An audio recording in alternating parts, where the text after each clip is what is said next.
चलिए जी, हमारा जो मेन टारगेट होगा ना, अब क्योंकि एक स्टैंडर्ड हमारा रिवाइज करने वाला रह गया मेन, और IAS 16 मैंने आपको कहा है मैंने साथ साथ करवाना, ठीक है। और आप लोगों का टारगेट और हमारा टारगेट अगर मिलके देखें तो आपके जो 5 स्टैंडर्ड है ना नॉन करंट एसेट्स के, उसमें से आपका मिनिमम पेपर 30 नंबर का है और मैक्सिमम पेपर 40 नंबर का, ठीक है, जिसमें आपके सारे स्टैंडर्ड आ जाते हैं, सारे स्टैंडर्ड नहीं, IAS नॉन करंट एसेट के 16, 20, 23, 36 और 40। हमारी रिवीजन के हिसाब से 40, 36 और 20 तो हमने फुल फ्लेज पढ़ लिया। 23 मैंने कहा है कि आज मैं आपको सिर्फ बताऊंगा उसकी स्पेसिफिक बोरोइंग, कल बताऊंगा जर्नल और उसके डेट, ताकि हम सवाल करने की तरफ भी जाएं, और 16 की एडजस्टमेंट मैं आपको साथ साथ बताता जाऊं, ठीक है। उसके बाद आपके पास एक सेक्शन बनेगा जो सबसे गोल्डन सेक्शन जिसे बोला जाता है, उसमें सवाल आते हैं, रेशियो का एक सवाल होता है, फिर आपके पास एक IAS 33 जिसे हम EPS बोलते हैं, और एक IASB या कॉन्सेप्चुअल फ्रेमवर्क जिसे बोलते हो, वो जो छोटा सा टॉपिक है। इसमें से 20 से 30 नंबर का आपका पेपर कवर होना है, ठीक होगी बात। उसके बाद आपके पास आ जाता है IAS 1, मतलब statement of change in equity का पोर्शन, पूरा नहीं IAS 1 हमारे सिलेबस में। फिर उसके बाद है IAS 8, rectification of error, NPO, cash flow. ये पोर्शन भी आपका 30 to 40 मार्क्स है।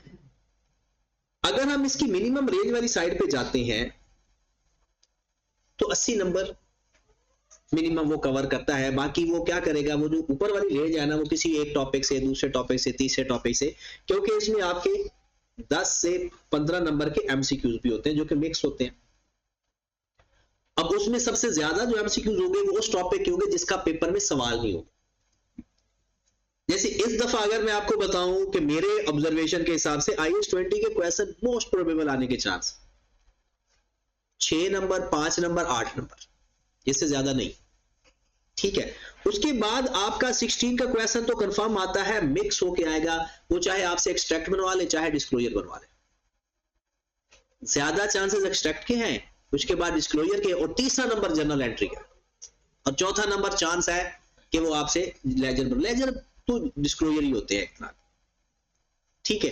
बाकी आपके पास ये जो टॉपिक है 36, ये उसका फेवरेट टॉपिक होता है, लास्ट टाइम भी उसने दिया, हर दफा ही देता है, लेकिन जरूरी नहीं कि दे, 8 नंबर का पेपर में आता है।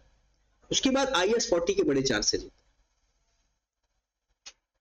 और IAS 23 आ जाए ठीक है, नहीं आया तो उसकी अपनी मर्जी है। मतलब ये कि हमने इनको फुल फ्लैज तैयार करना ही करना है अपने 30 नंबर के लिए। उसके बाद ये आपके 3 टॉपिक आपको भी पता है, अगर आप 4-5 घंटे बैठ जाओ ना, ये तीनों टॉपिक तैयार हो जाते हैं। कुछ लोगों ने 2-3 दफा पढ़ा, कुछ लोगों ने 2 दफा पढ़ा, तो 20 मार्क्स इसके मिनिमम हमने लेने ही लेने हैं। और इसमें सबसे ज्यादा इंपॉर्टेंट है कमेंट्री करना, कमेंट्री इंपॉर्टेंट है। और जिस पैटर्न पे हमने सीखा या जिस तरह से मैंने आपको बताने की कोशिश करना, अगर किसी को अभी भी कुछ डाउट है तो मैं लेक्चर्स भी उनको प्रोवाइड कर दूंगा जो हमारी रिकॉर्डिंग है, ठीक है, वो भी आपको मिल जाएगी। कि अगर आप कहते हो कि हमारा कमेंट्री के ऊपर थोड़ा और फोकस हो जाए, तो उसमें क्लियर कमेंट्री करवाई हुई है, ठीक है। उसके बाद है ये टॉपिक, अक्सर लोग कहते हैं कि जो फलाना टॉपिक मुश्किल है, आसान है। मेरे भाई ये जो 2 टॉपिक आप जिसको मुश्किल समझते हैं ना, मैं इनको बोनस समझता हूं। ये टॉपिक आपने इसके अच्छे क्वेश्चन कर लेने हैं, पेपर में इस क्वेश्चंस को अटेम्प्ट करके आना होता है, गलत सही को देखना ही नहीं होता। मैं हमेशा एक बात करता हूं, R1 में फेल होना हिम्मत वाली बात है, पास आराम से हो जाता है बंदा। अब खुद देखिए, मैं इन दोनों टॉपिक को अगर निकाल देता हूं, मुझे बताओ बाकी में क्या मसला रह गया। अगर ये दो टॉपिक में कह भी रहा हूं, चाहे ये 40 नंबर के भी पेपर में आ जाए ना, 20-20 नंबर का एक सवाल, जो कि पॉसिबल ही नहीं है, लेकिन क्योंकि इनकी रेंज है 40 नंबर, इन 5 टॉपिक्स की रेंज 40 नंबर है। अगर वो इन 2 को 20-20 नंबर का भी दे दे, अगर आपने अच्छे 5-5, 6-6 सवाल इनके अटेम्प्ट किए हुए हैं, ये क्वेश्चन में पेपर अटेम्प्ट हो जाएगा, सही हुआ गलत हुआ, आधे नंबर इसके आ जाएंगे। इसमें 1 या 2 एडजस्टमेंट बुरी होगी, आपने पेपर कभी भी ये टॉपिक सीक्वेंस में हल नहीं करना, कभी भी नहीं कि आपने जी पहले सेल्स लिखना है फिर मैंने ये चीज लिखनी है, ये चीज, ऐसा नहीं करते होते। इसमें जो जो आपको आ रहा है ना फॉर्मेट का वो हल करते हैं। फिर एंड पे आपका 80% 70% क्वेश्चन फर्स्ट अटेम्प्ट में अटेम्प्ट हो जाता है, फिर बाकी रह जाता है 30% मामला, वो जो मुश्किल होता है उसको जितनी अपनी प्रोफेशनल जजमेंट है हल कर लो, होता है ठीक है, नहीं तो आप इन क्वेश्चन में से पासिंग मार्क्स स्कोर कर चुके हो। अब बाकी बात रहेगी खतरनाक टॉपिक, ये समझा जाता है IS 8 समझा जाता है, होता नहीं है ये। अब इसके लिए करने के लिए पहले आपको IS 1 और रेक्टिफिकेशन ऑफ एरर आना जरूरी है।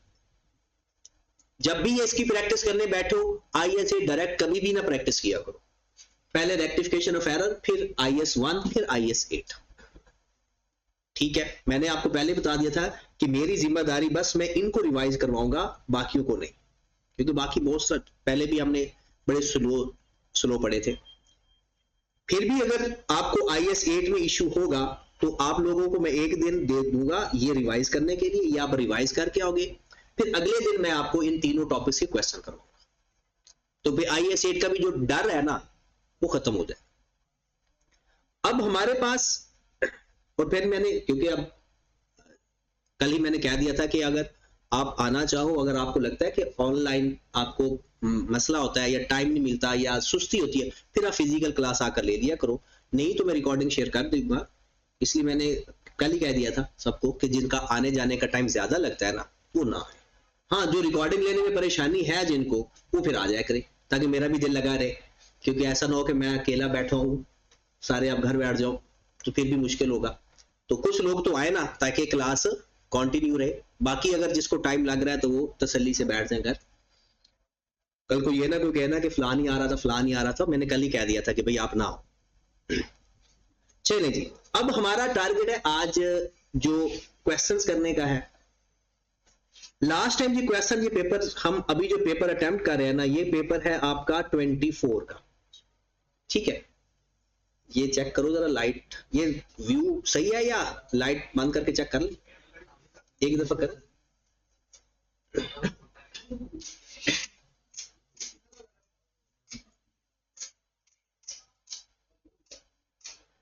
अब ठीक है,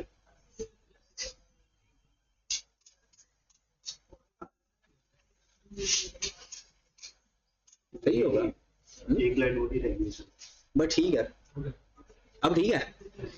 चलिए थोड़ा सा बड़ा कर लेते हैं। चलिए क्वेश्चन, मिक्स क्वेश्चन भी समझ लो। ये क्वेश्चन लिखा हुआ है, prepare journal entries to record in the books of care during the 30th June in respect of the above information, show all necessary working narrations not required। और question कितने number का है? 16। जर्नल एंट्रीज पास करनी थी जो आप बचपन से पास करते आते हो, और 16 नंबर का क्वेश्चन है, कहते हैं नरेशन भी नहीं लिखनी, साइलेंट होना तो नरेशन लिख दिया करे। सिंपल जो जर्नल एंट्री पास किया ना, वो एक लाइन के अंदर उसको एक्सप्लेन करना होता है कि मैंने ऐसी एंट्री पास की। शो नेसेसरी वर्किंग का मतलब होता है आपने वर्किंग का रेफरेंस भी जरूर दे। अब क्वेश्चन हम पढ़ते हैं, और मैंने आपको यानी इन स्टैंडर्ड्स के ना अगले 4 दिनों के अंदर मैंने तैयारी करवानी है और इंशाल्लाह पेपर पास है, ठीक है। लेकिन जो मैं आपको कहूं घर जाकर करना भी है, ठीक है। सबसे पहले हमने पढ़नी होती थी अदर इंफॉर्मेशन। IS 16 के क्वेश्चन के अंदर ना सबसे पहले अदर इंफॉर्मेशन पढ़ा करो, फिर सवाल पढ़ा करो। लिखा हुआ है KL accounts revaluation using the net replacement value method. इसमें परेशानी की कोई बात नहीं है, क्योंकि ग्रॉस रिप्लेसमेंट मेथड हमारे सिलेबस में अब है ही नहीं। पहले 2 मेथड होते थे, ग्रॉस रिप्लेसमेंट और नेट रिप्लेसमेंट। अब जो हम करते हैं वो होता है net replacement. Transfer the maximum possible amount of real surplus to the retain earning on annual basis. ये किसकी बात करता है? वो एक्सेस डेप्रिसिएशन की। All items of property, plant and equipment are subsequently measured at cost model except the factory building। कहते हैं factory building के अलावा बाकी सारी कॉस्ट मॉडल है, फैक्ट्री बिल्डिंग रिवॉल्यूशन मॉडल पे है। Depreciation is applied using the straight line method except for vehicle which was depreciated using the reducing balance method 15%। Total हमारे क्वेश्चन के अंदर जनाब 3 पॉइंट्स हैं। ये जो हमने अदर इंफॉर्मेशन पढ़ी है, बताओ इसमें कोई कैलकुलेशन थी? कैलकुलेशन तो 3 की है ना। तो सबसे पहला पॉइंट, क्वेश्चन की आइडेंटिफिकेशन बताऊंगा। सबसे पहले किसकी बात हो रही है जी? फैक्ट्री बिल्डिंग की। हाँ जी, आज है लिखा हुआ है जनाब, और 1 जुलाई 2023 और हमारा ईयर एंड क्या है भला? 30 जून 20। Second time resulting is upward revaluation of rupees 18 million. दूसरी दफा रिवैल्यूएशन की। Before this revaluation the carrying amount was record as 81 million और उसकी ग्रॉस अमाउंट क्या थी? 90 मिलियन और उसकी एक्यूमुलेटेड डेप्रिसिएशन क्या थी? 9 मिलियन। ये कब की बात हो रही है? Before this revaluation.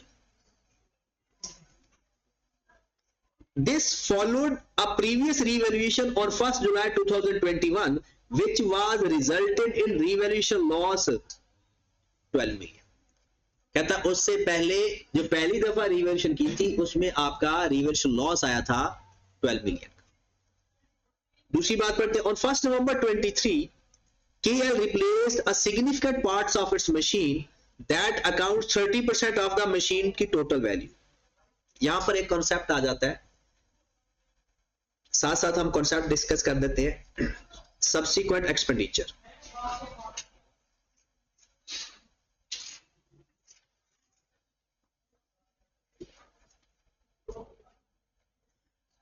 Subsequent expenditure का मतलब है कि एसेट्स की रिकॉग्निशन के बाद, मतलब एसेट आपने लिख लिया, उसके साल बाद, 2 साल बाद या 3 साल बाद अगर आप एक्सपेंस करते हो ना, वो सारे का सारा एसओपीएल के अंदर जाता है। All subsequent expenditures charged to SOPL. All subsequent expenditure charged to SOPL.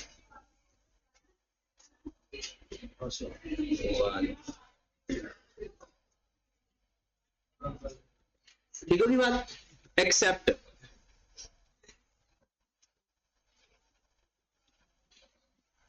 ऐसे एक्सपेंसेस एनहांस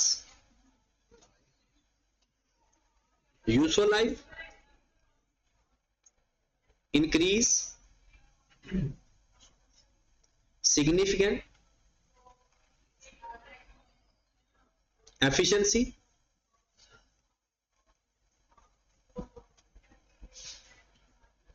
रिप्लेस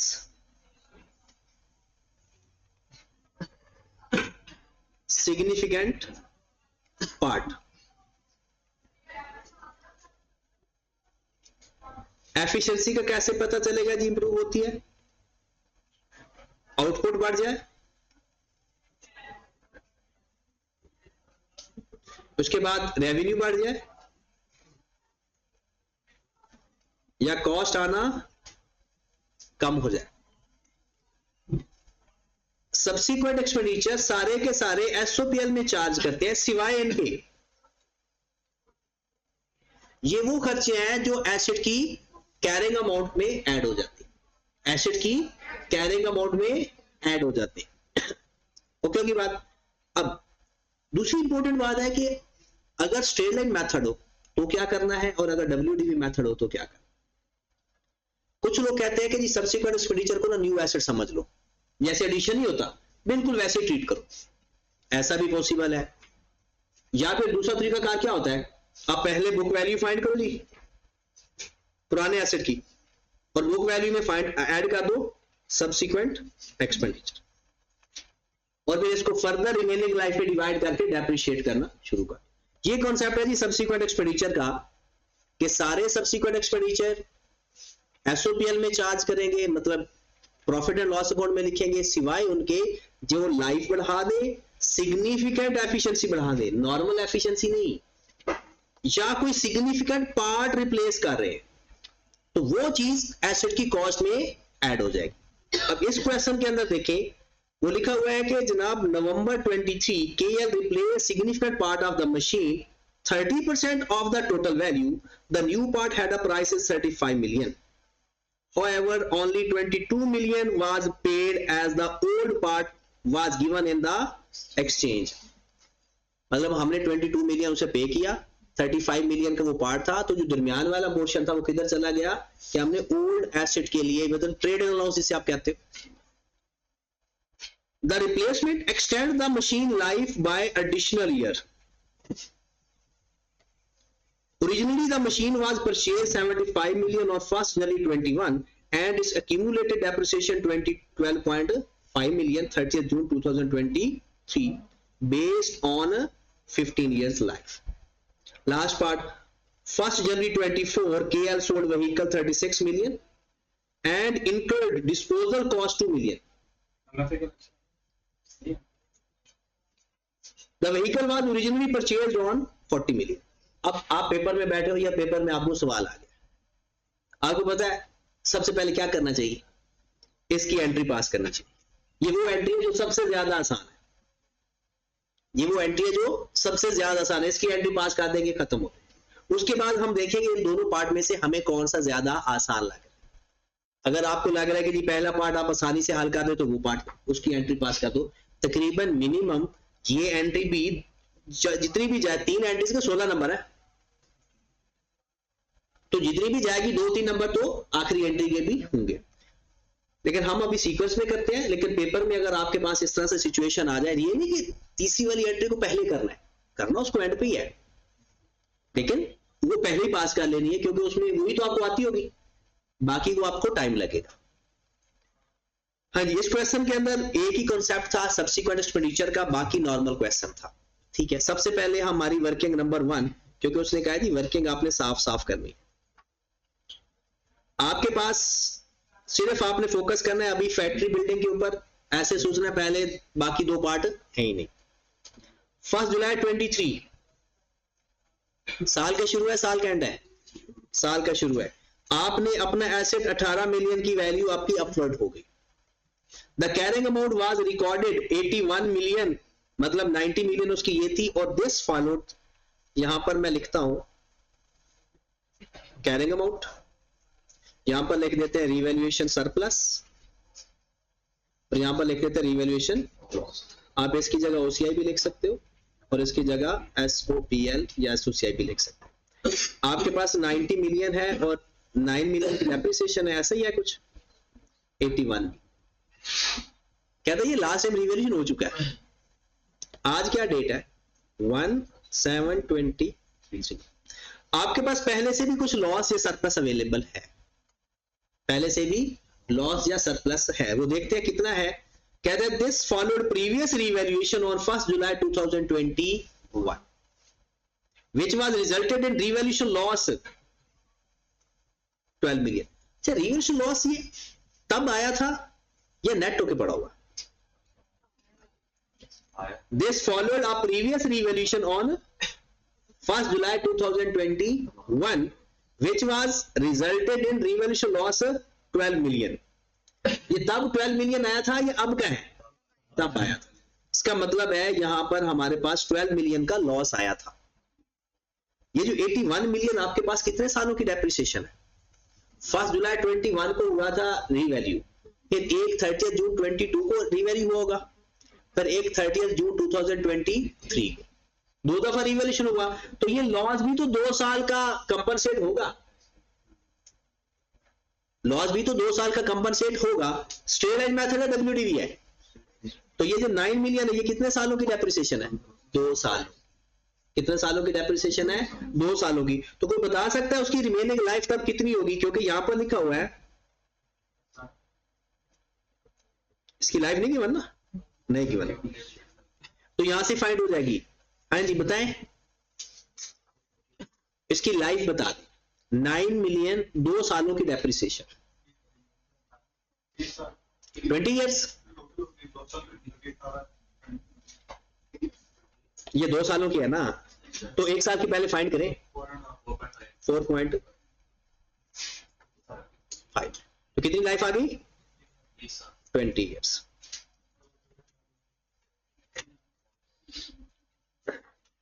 अच्छा, कुछ लोग ना, कुछ लोगों को डायरेक्ट फाइंड करना आता होता है, कुछ लोग इस परेशानी में होते हैं कि ये कैसे हुआ. तो उनका तरीकाकार ये होता है कि वो अपना ना फार्मूले की तरफ चले जाया करें. फार्मूला का, डेप्रिसिएशन का फार्मूला आपको पता क्या था? कॉस्ट ओवर लाइफ होता है ना, यही फार्मूला होता है ना ओरिजिनली। ये डेप्रिसिएशन 1 साल की डेप्रिसिएशन का फार्मूला है। तो 1 साल की डेप्रिसिएशन कितनी है 4.5, कॉस्ट इसकी कितनी है 90 डिवाइड बाय लाइफ। तो आपने लाइफ फाइंड करनी है तो 90 ओवर 4.5।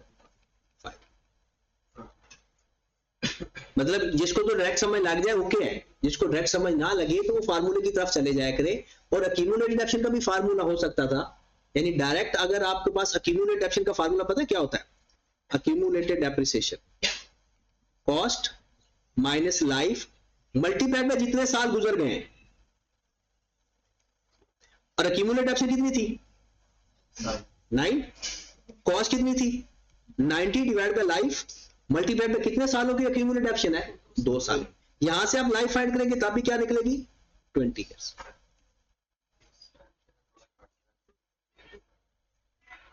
ठीक होगी बात, ये बात समझ लग गई। जब भी आपने कोई इस तरह से अननोन वैल्यू फाइंड करनी हो ना तो उसमें देखा करें कि ये चीज कहां पर अवेलेबल होती है। कुछ तो डायरेक्ट कॉमन सेंस से हो जाता है, और ये कई दफा सवाल ये कॉन्सेप्ट पेपर में डिस्कस हुआ है कि वो किसी वैल्यू से लाइफ हमसे फाइंड करवाता है या रेट फाइंड करवा लेता है। आए जी वापस। अब जिसको तो पता है कि ये भी क्या हुआ होगा 20 पे डिवाइड हुआ होगा और 2 से मल्टीप्लाई कर देते हैं तो कितनी वैल्यू एडजस्ट हो चुकी है, divide by 20 multiply by 2 1 point. अब रह कितनी की वैल्यू, जिस सिचुएशन में हम आए ना उस दिन 81 आपके पास कैरिंग अमाउंट पड़ी हुई है और 10.8 आपका लॉस पड़ा हुआ है, और आपने इस दिन रीवैल्यू किया दोबारा और आपका एसेट कितना रीवैल्यू हुआ, वो कहते हैं 18 मिलियन अपवर्ड। आपके पास पहले कितना पड़ा हुआ था 10.8, मतलब आपका एसेट 81 से कितना हो गया 99, 18 से सरप्लस आया ना। 10.8 आपका पहले वाला लॉस एडजस्ट हुआ होगा और सरप्लस कितना आया 7. साल का शुरू है, उसके बाद 30 जून 24 आपका ऐसे डेप्रिशिएट होगा, किस लाइफ पे होगा रिमेनिंग लाइफ पे। रिमेनिंग लाइफ कितनी रहेगी 17 ईयर्स, क्योंकि 2 साल तो गुजर चुके हैं। डिवाइड बाय 17 डिवाइड बाय 17 बताया जनाब इसकी वैल्यू कितनी आ गई 99 डिवाइड बाय 17 5.8 और इसकी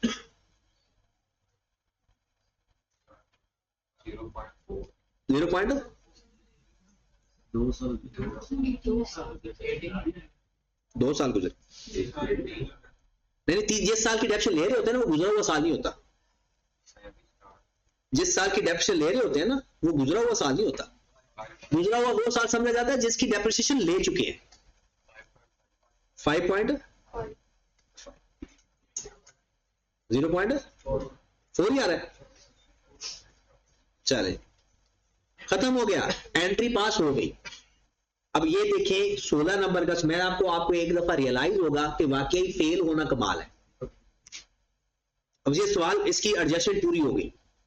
थोड़ा सा एक ट्रिक था, एक डेप्रिसिएशन लाइफ फाइंड करनी थी डेप्रिसिएशन से, और ये नॉर्मल प्रैक्टिस थी, और दूसरा बाकी यहां से 2 साल इसको एडजस्ट करना था। अब हमने जून की एंट्री पास करनी है, तो मैं यहां पर एंट्री पास कर देता हूं। ये आपकी वर्किंग होगी और आपने यहां पर लिखना है 1/7/2023, क्योंकि साल के शुरू में रिवैल्यूएशन है। रिवैल्यूएशन की पहली एंट्री क्या होती है elimination, accumulated depreciation debit, PPE या ऑफिस बिल्डिंग। पेपर में नाम लिखा होगा ना तो नाम लिखना ज्यादा बेहतर होता है। Factory building,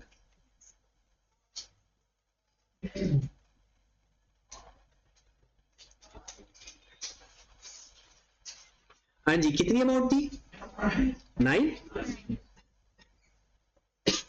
rupees and million लिख देंगे। फिर उसके बाद रिवैल्यूएशन की, एसेट हमारा डेबिट हुआ, फैक्ट्री बिल्डिंग डेबिट। सबसे पहले जो आपका लॉस पड़ा हुआ था वो रिवर्स हुआ, कितनी अमाउंट से 10 पॉइंट, और फिर ओसीआई या रिवर्स सरप्लस जो आप मर्जी लिख लो। फिर आ जाएगा 30 जून 24। सबसे पहली एंट्री क्या पास करेंगे जी, डेप्रिसिएशन की, depreciation debit, accumulated depreciation credit 5.5 से, और फिर एंट्री पास होगी एक्सेस डेप्रिसिएशन की सेम डेट को। क्या एंट्री पास करेंगे, OCI debit, retained earning credit.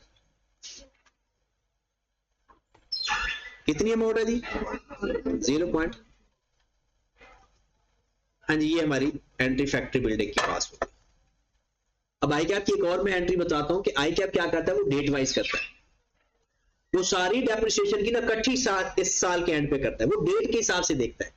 ये पैटर्न भी बड़ा अच्छा होता है क्योंकि जर्नल एंट्री का बेसिक रूल यही है। तो फिर हम इसको क्या किया करेंगे, एक एंट्रीज खुद बना के रख लिया करेंगे वर्किंग के अंदर। जब सारी एंट्रीज पास हो जाएंगी हमारी, फिर सोल्यूशन के अंदर डेट वाइज एंट्री पास करेंगे। तो जितनी डेप्रिसिएशन आएंगी सबकी एक एंट्री इकट्ठी करके वो पास कर देता है डेप्रिसिएशन टू अक्यूमुलेटेड डेप्रिसिएशन।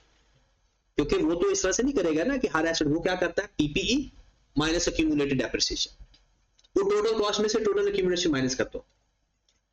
तो आप ज्यादा पे तरीका कार क्या होगा, हम इसको वर्किंग में कर लेंगे, फिर देखेंगे जिस डेट की पहले एंट्री आ रही है वो पहले पास करेंगे, जिस डेट की बाद में एंट्री आ रही है वो बाद में पास करेंगे। एंट्री इसकी यही है, खत्म हो गया ये, मतलब इसमें यही था बस। अब दूसरे पार्ट पे आ जाए। On 1st November 23, KL replaced a significant part of its machine that accounts 30% was total value. Total value क्या था, बल्कि उसने खुद ही बता दिया, 35 मिलियन उसको कॉस्ट लगी, 22 मिलियन हमने पे कर दिया, और पुराना एसेट उसको कितना डिफरेंस आ रहा है, 13 मिलियन का एडजस्ट करवा दिया। तो कौन सा केस बनता है, एक्सचेंज ही बनता है ना। जब एक पुराना पार्ट हम दे रहे हैं, नया पार्ट हम ले रहे हैं, और हम ये भी कह रहे हैं कि जब भी पार्ट रिप्लेस करें हम उसको एडिशनल एसेट समझते हैं, तो पुराना पार्ट देकर नया पार्ट ले रहे हैं, तो जो नया पार्ट है उससे एसेट हमारा डेबिट हो जाएगा, जितना पुराना पार्ट दिया उससे क्रेडिट हो जाएगा, और जो डिफरेंस आ जाएगा वो एसओपीएल को चार्ज हो जाएगा। जब आप एक एसेट देते हो और एक एसेट लेते हो, उसमें यही मसला ही होता है ना। तो इसमें एक्सचेंज का केस आप देखिए, आपके पास जो ओरिजिनली एसेट खरीदा था ना, वो था 75 मिलियन का। कितने का था, उसका जो 30% पार्ट था वो अब जो रिप्लेस किया वो था। इसका सबसे आसान तरीका क्या होगा वर्किंग का, कि आप ऐसा करें कि 75 मिलियन के पहले ही दो हिस्से कर लें, 70% अलग, 30% अलग, क्योंकि 2 साल इस्तेमाल भी तो हो गया है ना। अब तो 2023 चल रहा है, और ये कब की बात है, 2021 की। और 2021 के किस साल में खरीदा था, टाइम क्या है उसका, 1 जनवरी 21। अब हमने क्या किया, इसका सबसे पहले इसका 70%, ये कितना आ गया, 52.5, और ये 22. अब जितने साल गुजर चुके हैं उतने की डेप्रिसिएशन ले लेते हैं। मेन तो हमने एंट्रीज ही पास करनी है, तो नई डेप्रिसिएशन की वैल्यू हमने देखनी। किस दिन पार्ट रिप्लेस किया, 1 नवंबर 20। एक पुरानी डेप्रिसिएशन आ जाएगी, फिर एक नई डेप्रिसिएशन भी आ जाएगी। हम पूरे साल की डेप्रिसिएशन इकट्ठी फाइंड कर लेते हैं। हाँ जी बताएं, सबसे पहले ये आया 1/1/21, तो पहला साल कब एंड हुआ होगा, 30 जून 21। क्या रेट है डेप्रिसिएशन का, 5 सालों से लाइफ बताई हुई, 15 ईयर्स लाइफ बताई हुई है, डिवाइडेड बाय 15 मल्टीप्लाइड बाय 6/12, कितना आ गया, divided by 15 multiplied by 6 by कितना 1. और इसको भी ये कर दे 0.7। कितनी बुक वैल्यू आ गई, ये ऑस्ट्रेलियन मेथड है WDV है, तो सारे स्ट्रेट लाइन है, लेकिन एक वो व्हीकल के अलावा, व्हीकल तो आ गया। हाँ जी कितनी वैल्यू आ गई, 50.75, और ये 21. 30 जून 22। Divide by 52.5 divide by 15। Original cost को ओरिजिनल पे डिवाइड कर दें या बुक वैल्यू को रिमेनिंग लाइफ पे डिवाइड कर दें, एक ही बात होती है।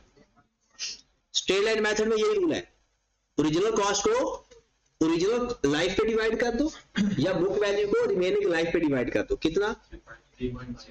3.5 1 पॉइंट कितना आ गया? 47.25 और ये 20.25।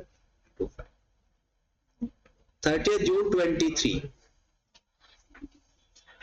3.5 और 1.5। हाँ जी, वैल्यू बता दें। 43.75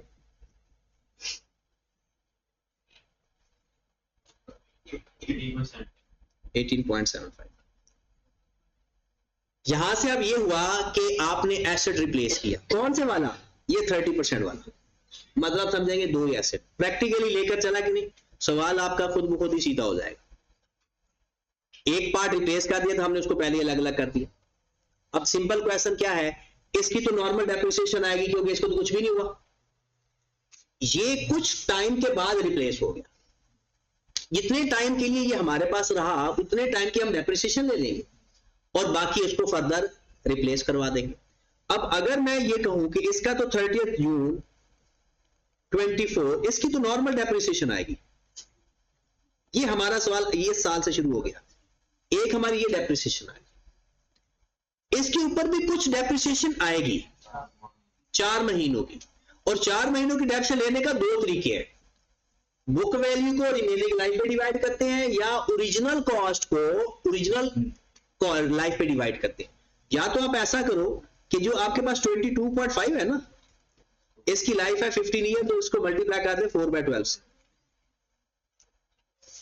या इसकी रिमेनिंग लाइफ यहां पर क्या बच गई थी, किसी को आइडिया है? यहां पर रिमेनिंग लाइफ क्या बच गई थी? 12.5 साल।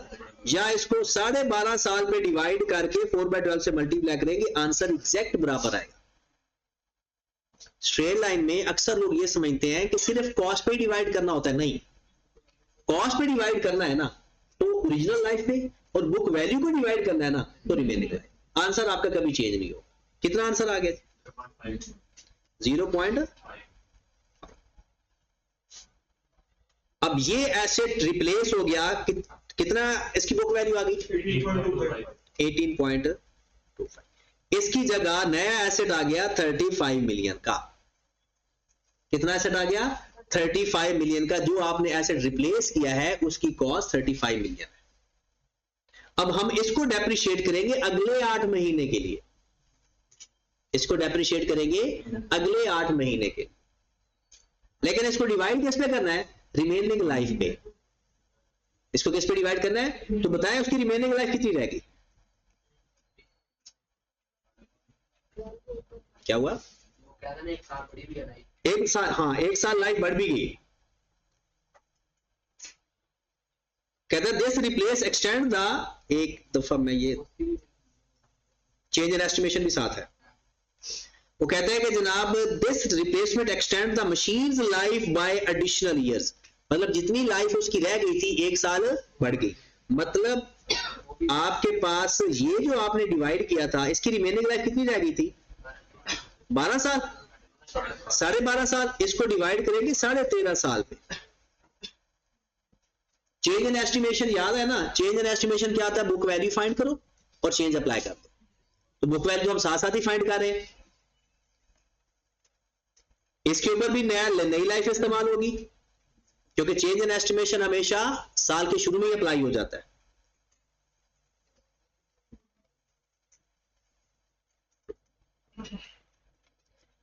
पहले की डेप्शन बता दे 3.2, इसकी बता दे 4 महीने की डेप्शन 0.46। इसकी बुक वैल्यू की वैसे हमें जरूरत नहीं है, वो खुद ही हो जाएगा।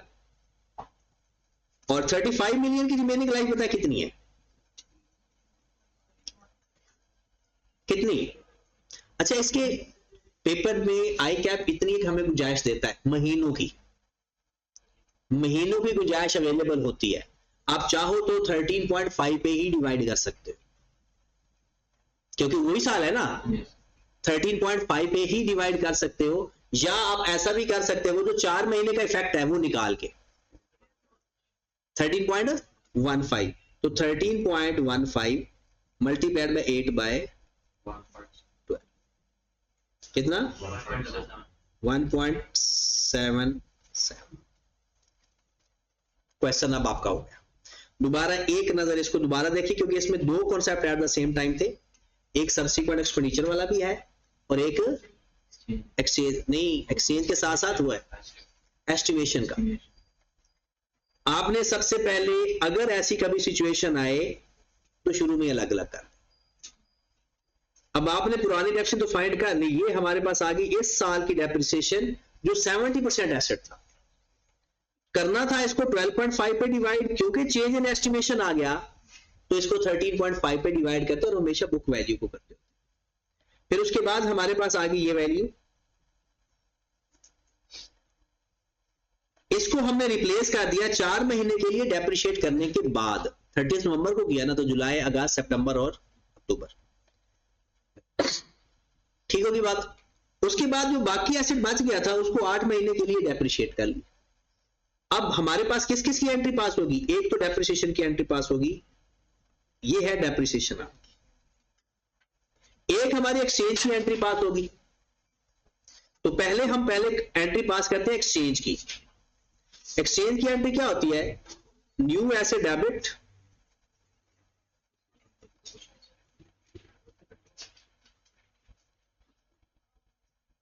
न्यू पीपीई डेबिट कितनी वैल्यू से पहला? 35। ओल्ड पीपीई क्रेडिट 75 का 30%, 75 का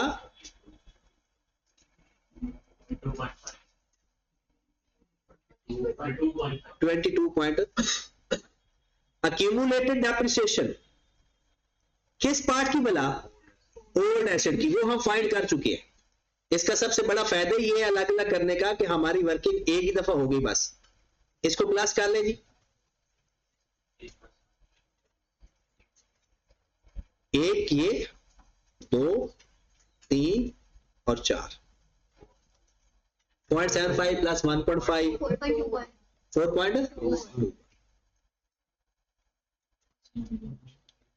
4.21। पैसे कितने दिए? 22। तो बाकी जो डिफरेंस आएगा एसओपीएल, नया एसेट डेबिट, पुराना एसेट क्रेडिट। पुराने एसेट्स की अक्यूमुलेटेड डेप्रिसिएशन डेबिट, जितना कैश इन या आउट हुआ वो डेबिट क्रेडिट, बाकी हमारा आंसर आ गया। लॉस आ रहा है गेन? एसओपी 5.29 या 5.3 लिख लें, 5.29 लिख लें। क्लियर? अगर मैं ये समझता हूं कि ये पूरे सवाल का क्रेडिट ना इसी एक पार्ट को जाता है 16 नंबर को, बाकी पहले वाला सवाल उसको प्रैक्टिस में था, इसमें थोड़ा सा एक प्रैक्टिस से हट के सवाल आया था, अदरवाइज बाकी अगर अगला सवाल देखते हैं वो बिल्कुल बेसिक है। ये हमारी दूसरी एंट्री होगी। एक और entry depreciation for the year की, डेप्रिसिएशन डेबिट अक्यूमुलेटेड डेप्रिसिएशन किस अमाउंट से पास होगी भला?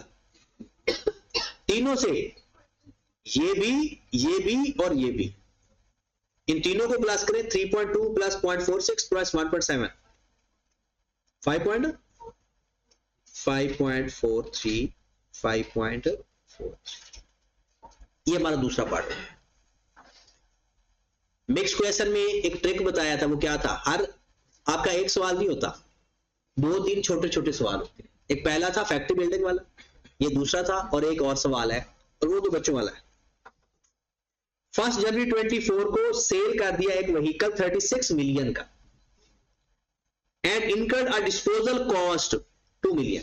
जो डिस्पोजल कॉस्ट होती है उसका क्या करते हैं भला? या तो उसकी अलग से एंट्री पास कर देते हैं डिस्पोजल कॉस्ट टू कैश, या जो कैश मिलता है ना उसमें से नेट कर देते हैं। डिस्पोजल कॉस्ट का क्या तरीका पड़ा होना है, या तो डिस्पोजल कॉस्ट की एंट्री पास कर दो। क्या एंट्री होती है, disposal cost debit cash credit, या उसकी एक एंट्री होती है कि जो कैश आपको मिला है उसके साथ नेट कर दो। ठीक होगी बात। तो यहां पर लिखा हुआ है 1 जनवरी 16 को आपने एक एसेट बेचा 36 मिलियन का, disposal cost 2 million, this was originally purchased 1 April 21 40 million. सबसे पहला काम क्या करते हैं, बेचा कब, 1 जनवरी को। मैं आपको पॉसिबल एरर्स बताता हूं। आपके पास आ गया जी, खरीदा कब था, 1 अप्रैल 2021, कितने का, 40 मिलियन का। बेचा कब, 11/24, कितने का, 36 मिलियन का। रेट ऑफ डेप्रिसिएशन 15% है। वो रिड्यूसिंग बैलेंस मेथड है ना, ये व्हीकल अलग अलग। इसमें पॉसिबल एरर देखें जो पेपर में होते हैं। सबसे पहले लोग 6 महीने की डेप्रिसिएशन की एंट्री पास नहीं करते, जो ये, क्योंकि उसने कहा 2024 के साल की एंट्रीज पास करें। ये आप बेच रहे हो 1 जनवरी 2024 को, तो इसकी 6 महीने की डेप्रिसिएशन भी आनी है। ये एक सबसे बड़ा एरर है। अभी आप आई कैप के सवाल जिन रिमार्क्स देखेंगे हम, उसमें वो बताएगा कि क्या क्या गलतियां हुई थी। ठीक है, तो आए जरा, सबसे पहले आपके पास 40 मिलियन है 2021 को। इसके दो तरीके हैं, या तो सिंपल काम कर लें, अब 40 million multiply by 15%, multiply by कितना टाइम है पहले, 3/12, 30 जून 21, कितना 1.5, क्या बन गया 38.5, फिर 30 जून 22 मल्टीप्लाई बाय 15%, कितना 5.7, राउंड ऑफ करते जाए बस एक ही डिजिट के ऊपर, कितना आ गया 32.8।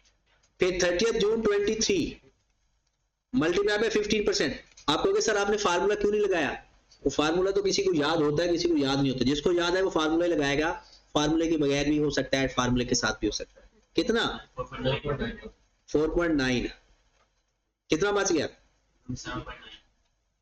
27 अब आज ये हमारा साल अब शुरू हुआ है, हमारा साल अब शुरू हुआ है। कितने टाइम के बाद बेचा, 6 महीने बाद। पहले 6 महीने की डेप्रिसिएशन लेंगे, पहले 6 महीने की डेप्रिसिएशन लेंगे, मल्टीप्लाइड बाय 15%, मल्टीप्लाइड बाय 6/12, 2.1, कितना बच गया 25 पॉइंट। आपका क्वेश्चन हो गया। अब ये थे ना फ्री के मार्क्स। अब इसकी एंट्री देख लें। सबसे पहले हम एंट्री पास करेंगे डेप्रिसिएशन टू अक्यूमुलेटेड डेप्रिसिएशन 2.1 से। बात समझ लगी है इसकी। सबसे पहली एंट्री पास करेंगे 2.1 से 6 महीनों की डेप्रिसिएशन। फिर डिस्पोजल की एंट्री, डिस्पोजल की एंट्री में क्या, कैश डेबिट 36 - 2 या 36 से डिस्पोजल कॉस्ट की अलग एंट्री, ये आपकी अपनी मर्जी है। अक्यूमुलेटेड डेप्रिसिएशन, हाँ जी करो जरा प्लस अक्यूमुलेटेड डेप्रिसिएशन को 1.5 प्लस 5.7 प्लस 4.9 प्लस 2.1 14.1। उसके बाद व्हीकल कितने का था 40 का। जो डिफरेंस है या वो गेन है या वो लॉस। गेनर है एसओपी। लो जी, ये क्वेश्चन हमारा था 16 मार्क्स का। मुझे पेज नंबर बताइएगा जरा, ये नोट हो गया सबका। कोई बात पूछनी है ना, शर्माना नहीं है, क्योंकि अगर आप भी आप शर्माए ना तो फिर बाकी कुछ नहीं बचेगा, फिर अगले 6 महीने ही है। अगर आप शर्माए ना, तसल्ली से देखिए, नींद और सुस्ती ये एग्जाम्स के बाद भी आपके ऊपर तारी हो सकती है। तो ये आप ही हो जो आप अपने आप को हिम्मत दे सकते हो, बाकी किसी इंसान की हिम्मत नहीं है। तो खुद से आप लोग मोटिवेट हुआ करो और ऐसे इंसान बनो कि जिसको किसी और से मोटिवेशन की जरूरत ना पड़े। जी जनाब। मुझे पेज नंबर बता दें या मैं खुद देख लेता हूं।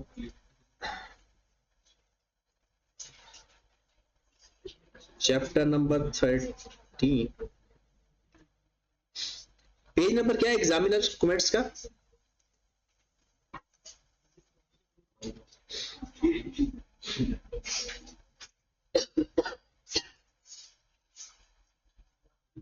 ये है 2019।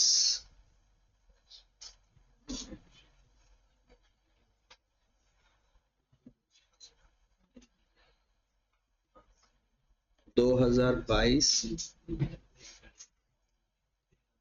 2023। नहीं जी, आप आई कैप की बातें भी सुन लें कि आई कैप कह रहा है कि इस क्वेश्चन का, ये क्वेश्चन का नंबर क्या है? नहीं, पेपर में क्वेश्चन का नंबर क्या है, आइडिया है कोई?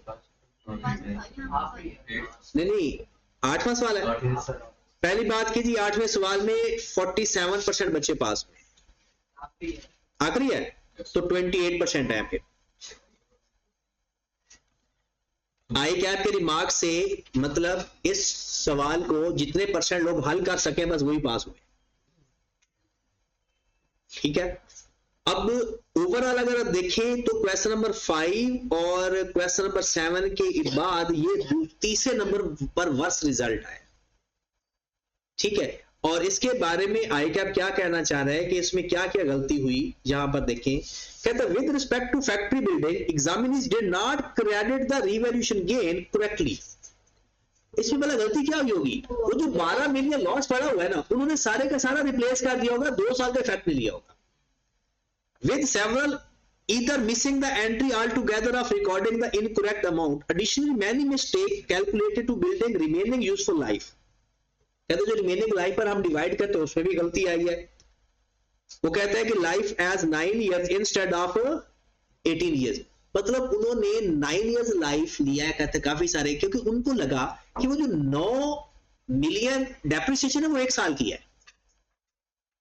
ऐसे था ना, 90 - 9 81 था, 2 सालों की थी। दूसरा, the machinery depreciation of the 4 month leading up to the replacement of significant component was often missed, resulting in an incomplete accumulated depreciation.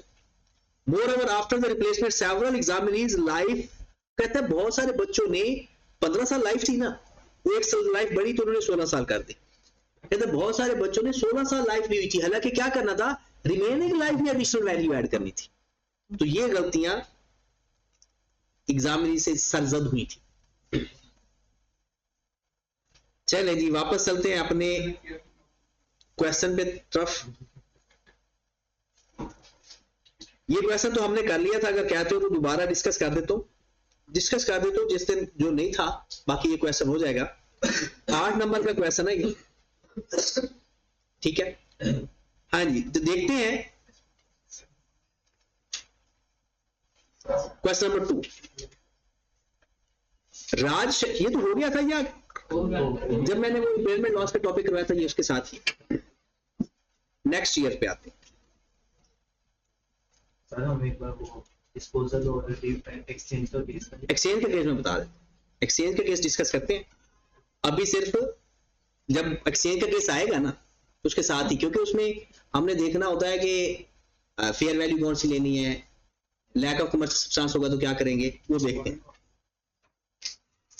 ये क्वेश्चन बोरिंग कॉस्ट का, और बोरिंग कॉस्ट के बारे में मैंने आपको कहा है कि आज थोड़ा सा डिस्कस करेंगे और कल थोड़ा सा डिस्कस करेंगे, तो इसको अभी हम नहीं करते, इसको बाद में देखते हैं। अब यहां पर आए 8 नंबर का सवाल, नॉन कंप्लायंस का।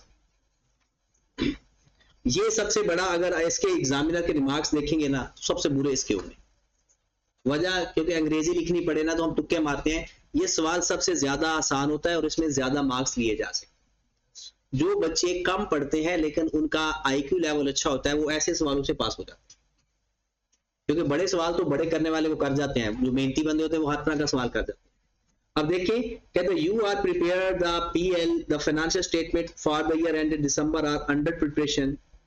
In the beginning 2023, PL adopted the revaluation model for the subsequent measurement of property, plant and equipment.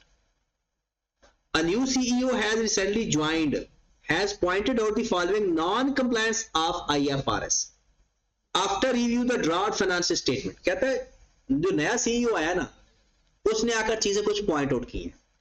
Briefly respond the non compliance point out by the CEO. कहता है जो सीईओ ने point out की है चीजें, आपने उसको एक्सप्लेन करना है बस. 2 नंबर का एक सवाल होगा. कहता है IAS 16 does not allow selective revaluation, so all classes of PPE should have been revalued. तो क्या जो सीईओ ने पॉइंट रेज किया वो सही है? अगर ये IAS 40 का पॉइंट होता ना तो ठीक है. तो हमने पहली बार लिखनी है point raised by CEO is not correct. फिर according to IAS 16 it allowed separate revaluation model भी, cost model भी और आगे method of depreciation भी. बस इस बात का ख्याल रखना है, सारे व्हीकल हैं तो सब व्हीकल के लिए काम,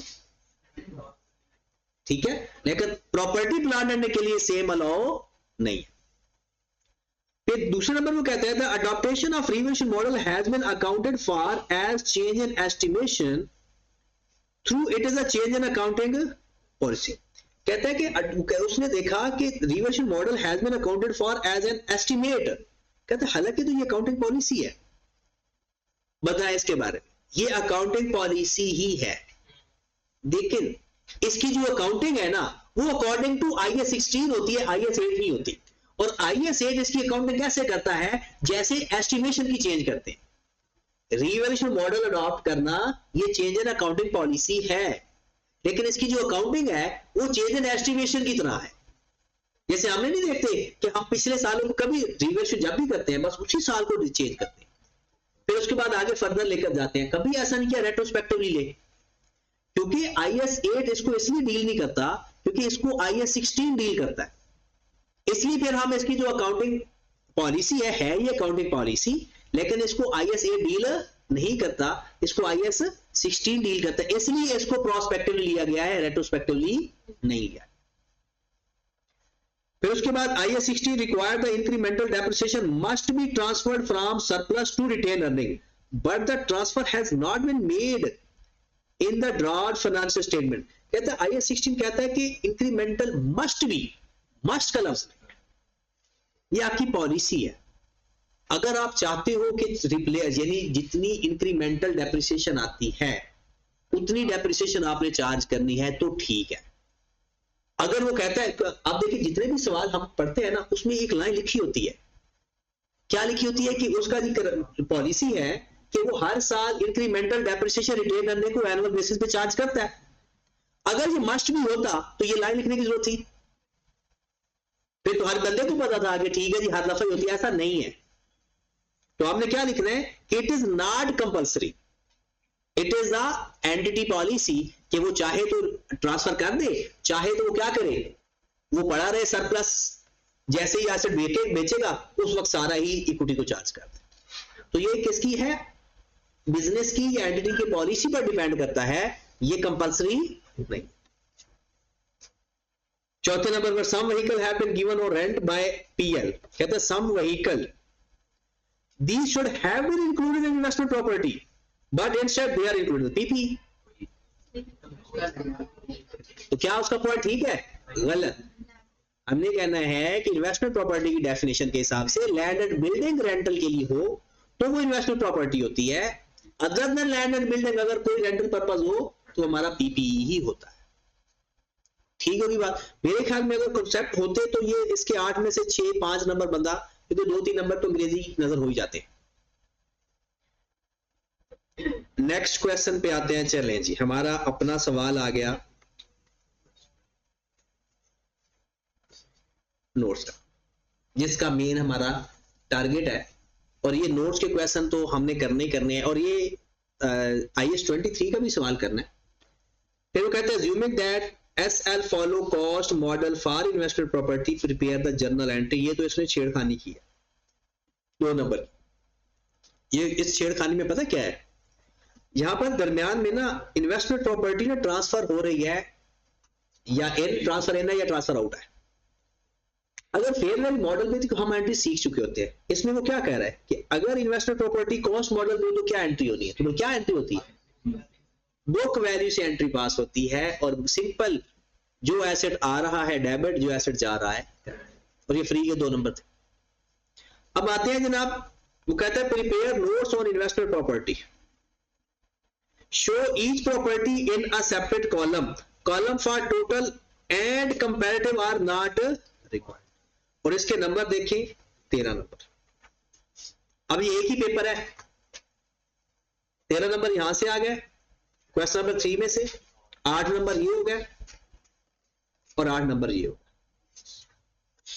तो ये तकरीबन 31 प्लस 30 तो ये क्रॉस कर ही जाता है, कुछ एमसीक्यूज भी आ जाते हैं। हाँ जी, अब एडिशनल इंफॉर्मेशन कहता है fair value model is used for subsequent measurement, cost model is used for subsequent measurement for all PPE, depreciation is charged using the reducing balance method 10%, rental revenue received in 23 and accrued। क्या इसका disclosure में कहीं पढ़ा था? हमने investment property के disclosure लिखने हैं, तो जितना रेंट रिसीव है वो भी लिखते होते हैं और जितना रेंट अभी मिलना है वो भी लिखते होते हैं। Repair and maintenance expense related to investment property 25 million, और ये भी हमने लिखना होता है अगर कोई एक्सपेंसेस बताए हो तो। All fair values are determined by alpha by independent values।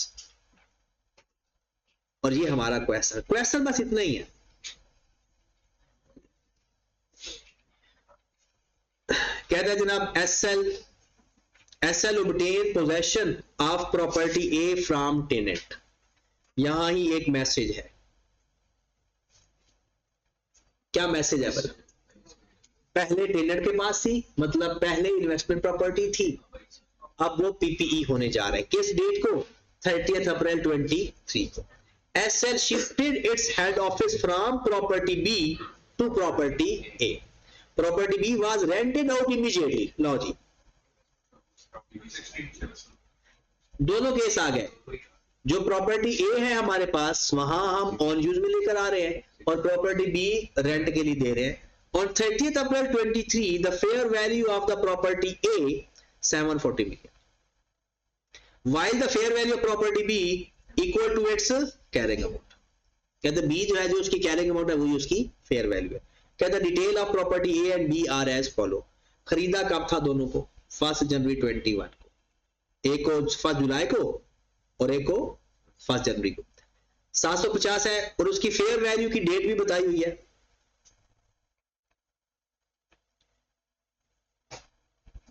ये उनकी दोनों की फेयर वैल्यू। कहता है 60% of the cost and fair value both properties refer to the land. छोड़ नहीं रहा किसी जगह को। अब क्या करेंगे? 60% को हम डेप्रिशिएट नहीं करेंगे। ऑन 1 Feb 23, अब अगली बात आ गई, SL started construction of property C with a view to rental in the future. हमने सोचा जी फ्यूचर में इसको रेंट पे देंगे। The construction was completed on 30th September at a total cost of rupees 430। अच्छा, सेल्फ कंस्ट्रक्टेड एसेट जब वो बन जाता है ना, जिस दिन बन जाए और हम उसको इन्वेस्टमेंट प्रॉपर्टी में लेकर जाना चाहे, तो उसका जितना भी कॉस्ट है सपोज 430 और फेयर वैल्यू 440, तो ये जो 10 मिलियन का डिफरेंस आ रहा होता है ना, ये एसओपीएल को चार्ज कर देते हैं। Investment property debit, एसओपीएल।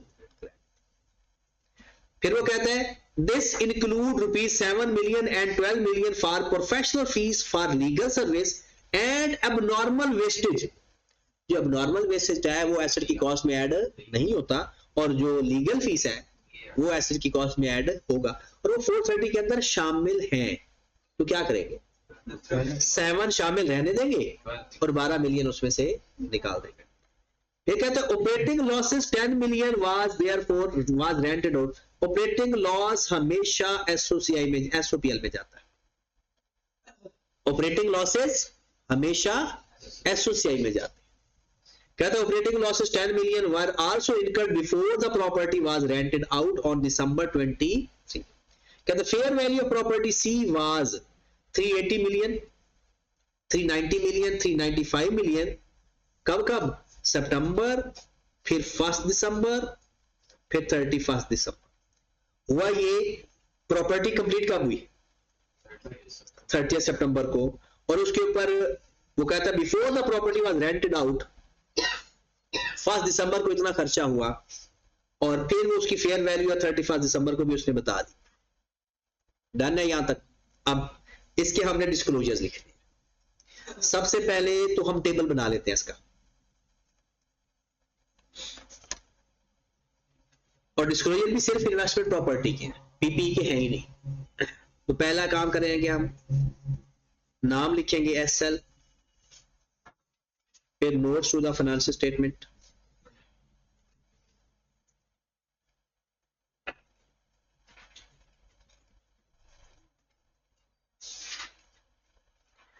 for the year ended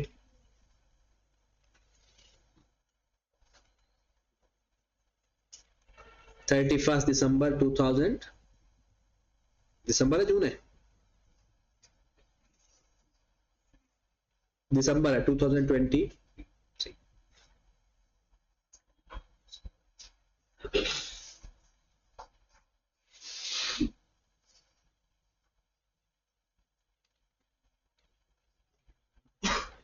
हाँ जी, सबसे पहले हम लिखेंगे इन्वेस्टमेंट प्रॉपर्टी।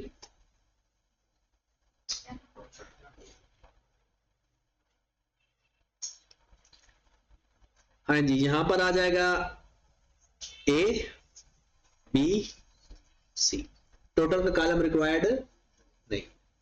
उसके बाद हम यहां पर क्या लिखेंगे, बैलेंस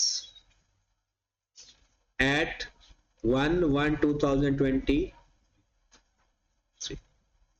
ठीक है, फिर इसके अंदर क्या क्या चीजें लिखी जाती हैं, फेयर वैल्यू, गेन या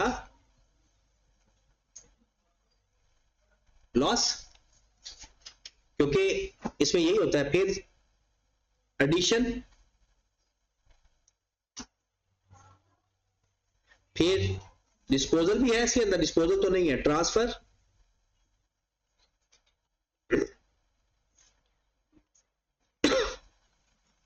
इन और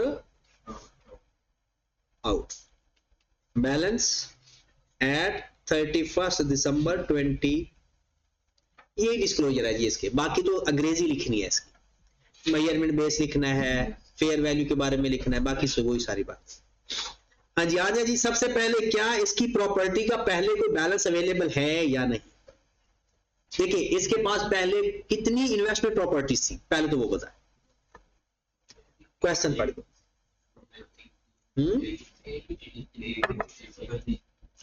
ध्यान से, कितनी थी, एक ही। कौन सी, ए बी सी तो बाद में कंस्ट्रक्ट हुई है ना, ए, और ए की कौन सी वैल्यू आ रही होगी, ए की कौन सी वैल्यू बैलेंस शीट में आ रही होगी, उसकी फेयर वैल्यू। हम खड़े हैं 1/1/23 पे, तो 31 दिसंबर 22 को ए की क्या वैल्यू थी, 720 मिलियन। तो यहां पर आ जाएगा 720 मिलियन। ये वही बंदा कर सकता है जिसके कॉन्सेप्ट स्ट्रॉन्ग है, वरना हर बंदे ने कॉस्ट लेके बैठा होना था। ठीक होगी बात। बी क्योंकि पीपी है, पीपी की कॉस्ट आती है, कितनी कॉस्ट है, नहीं पहले हम तो इन्वेस्टमेंट प्रॉपर्टी का बना रहे हैं ना, और ना ही हमारे पास सी है। अब हमने देखना है इनके फेयर वैल्यू गेन या इनके फेयर वैल्यू लॉस। तो हमने पहले लिख दिया, इसको एंड पे लिखना चाहिए था, क्योंकि वो क्लोज करने से पहले बंदा लिखता होता है। अब हमने इसको ट्रांसफर करना है, किस डेट को ट्रांसफर हो रहा है, अब अलग अलग प्रॉपर्टी पे आ जाते हैं। 30 अप्रैल 23 को मामले हुए, 30 अप्रैल 23 को। पहले हम प्रॉपर्टी ए की बात कर रहे हैं। प्रॉपर्टी ए पहले किस में थी, इन्वेस्टमेंट प्रॉपर्टी में। इन्वेस्टमेंट प्रॉपर्टी की 30 अप्रैल को इसकी फेयर वैल्यू क्या है, 740। पहले थी 720, 720 से कितनी होगी, 740। इन्वेस्टमेंट प्रॉपर्टी बढ़ गई, कम हुई। अगर एंट्री पास करनी होती तो क्या एंट्री पास करते, इन्वेस्टमेंट प्रॉपर्टी डेबिट और एसओपीएल या फेयर वैल्यू गेन क्रेडिट। मतलब ये कि आपका ये प्रॉपर्टी इस साल 20 मिलियन से बढ़ गई, ओके, और इसी दिन ट्रांसफर होकर इसमें होगी पीपीई के अंदर। ना इसका कोई एडिशन आया, और ये ट्रांसफर आउट होगी किस अमाउंट से, 740 से, और इसका बैलेंस कितना रह गया। ये हमारा प्रॉपर्टी ए कंप्लीट होगी, क्योंकि उसने एंट्रीज तो पूछी नहीं। एंट्रीज पूछता तो ये सवाल मजे का होता, क्योंकि इसकी एंट्रीज के अंदर हमने इसकी बुक वैल्यू फाइंड, इसकी डेप्शन की एंट्रीज आनी थी, ट्रांसफर की एंट्रीज पास होनी थी। अब आ जाए प्रॉपर्टी बी के ऊपर, ये थोड़ा इंटरेस्टिंग है। प्रॉपर्टी बी भी इसी डेट को है, तो प्रॉपर्टी बी आपने खरीदी कितने की थी, 500 की, 1 जुलाई 2021। इसका काम करेंगे 1/7/2021 500। मेथड ऑफ डेप्रिसिएशन क्या है इसका, लाइफ है, मेथड है, एडिशनल इंफॉर्मेशन बताया होगा। Reducing balance method 10% multiplied by 10% multiplied by 6 by 31 December 21 20 कितना बच गया 475। 31 दिसंबर 22 मल्टीप्लाइड बाय 10% 47 पॉइंट कितने का बच गया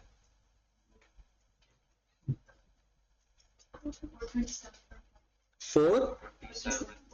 अच्छा मैं पेपर, क्योंकि आपने तो पेपर में हल करना है जो उसने पूछा हुआ है, ये नहीं कि जो मैं बता रहा हूं ये लिखना है, क्योंकि मैं कुछ और बातें नहीं साथ साथ बताता जाऊंगा, ताकि हमने तो तैयारी करनी है ना, मैं इसकी एंट्रीज वगैरह सारा कुछ बताता जाता हूं। लेकिन पेपर में उसने डिस्क्लोजर पूछे, हमने सिर्फ डिस्क्लोजर लिखा, हमने एंट्रीज पास नहीं करके दे। अब किस डेट को हम दिसंबर तक आ गया 30 April 23 multiplied by 10% multiplied by 4 by 12 कितना 14.25 कितना आ गया 413। ये हमारा एसेट था। ये किस वैल्यू पे ट्रांसफर होना है, फेयर वैल्यू पे। इस दिन इसकी फेयर वैल्यू क्या थी, इसकी book value.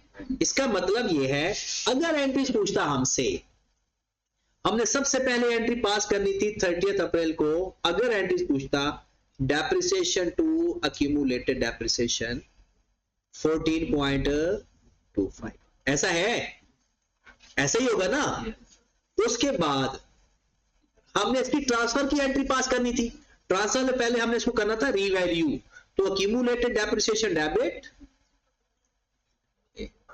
Accumulated depreciation debit और पीपीई क्रेडिट, क्योंकि पीपी है ना तब तो। कितनी अक्यूमुलेटेड डेप्रिसिएशन इसकी आ रही थी 25 80 86.75 86.75। फिर इसको रीवैल्यू करते, रीवैल्यू में ना तो कोई सरप्लस आया ना कोई लॉस आया, ना कोई सरप्लस आया ना कोई, क्योंकि जितनी उसकी बुक वैल्यू है उतनी उसकी फेयर वैल्यू है। तो अब डायरेक्ट अगली एंट्री पास करेंगे investment property debit PPE credit. कितनी अमाउंट से बोला 413.25 413. अब आ जाए अपने सॉल्यूशन पे। आपकी प्रॉपर्टी ट्रांसफर इन हुई कितनी अमाउंट से 41 प्लस हो जाए डन।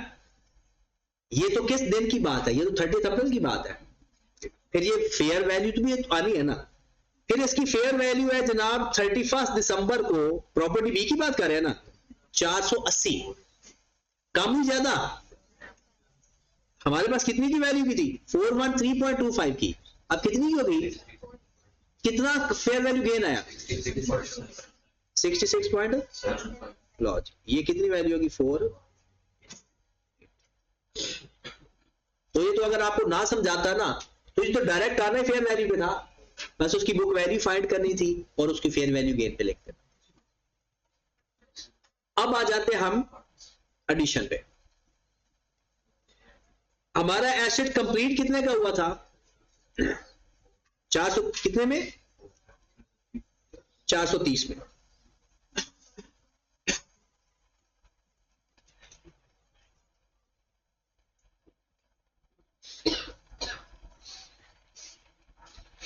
430 मिलियन में कंप्लीट हो गया था। कहते हैं this include rupees 7 million and 12 million. 430 में से क्या माइनस कर दे, कितने कराया गया, कितना 418। वैसे इसकी जरूरत नहीं है फिर भी।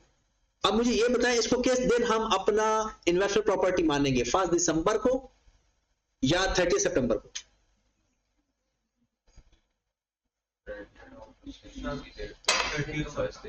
देखें कहते हैं जिस दिन उसकी फेयर वैल्यू मेजरेबल हो या कंप्लीट हो जाए, विच वन इज अर्लियर, उस दिन अपने रिकॉग्नाइज कर सकते हो। तो ये 430 मिलियन 30 सितंबर को इसकी बताई तो हुई है fair value. Fair value of C determine was 380 million. ये किस दिन की है, 30 सितंबर। वो रेंट आउट हम कर रहे हैं फर्स्ट को, रेंट आउट वो पहले हमारी वेकेटेड ही पड़ी है, और वेकेटेड अगर रेंट के लिए पड़ी हो तो वो भी हमारी इन्वेस्टमेंट प्रॉपर्टी हो। तो हमने किस 418 उसकी बुक वैल्यू क्या 380, तो हमने एडिशन किस पे लिखना है, 380 पे, क्योंकि जिस दिन हमने अपना उसको फेयर वैल्यू माना उसकी फेयर वैल्यू में लिखना है। एक इसकी एंट्री पास कर देंगे उसकी लॉस की, उसकी क्या एंट्री पास हो जाएगी, एसओपीएल में चार्ज कर देंगे। जितनी भी अमाउंट कम या ज्यादा हो रही है वो किसको चार्ज कर देंगे, एसओपीएल। यहां पर हम अपने जिस दिन पहली दफा उसको इन्वेस्टमेंट प्रॉपर्टी बनाएंगे ना उसकी फेयर वैल्यू पे बनाएंगे। अब साल के एंड में उसका गेन आया लॉस, दिसंबर कितने की वैल्यू होगी 395, 15 मिलियन का 390। ये था सवाल, ये 11 नंबर का था। अगर इतना करके आएंगे तो 11 नंबर नहीं मिलेंगे। फिर हम आगे लिखेंगे 1.1। उसने इन्वेस्टमेंट प्रॉपर्टी के डिस्क्लोजर पूछे तो सिर्फ वही लिखने हैं, इन्वेस्टमेंट प्रॉपर्टी या measurement base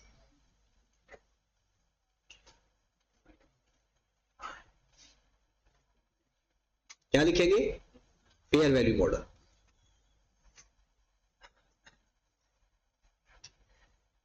one 1.2 fair value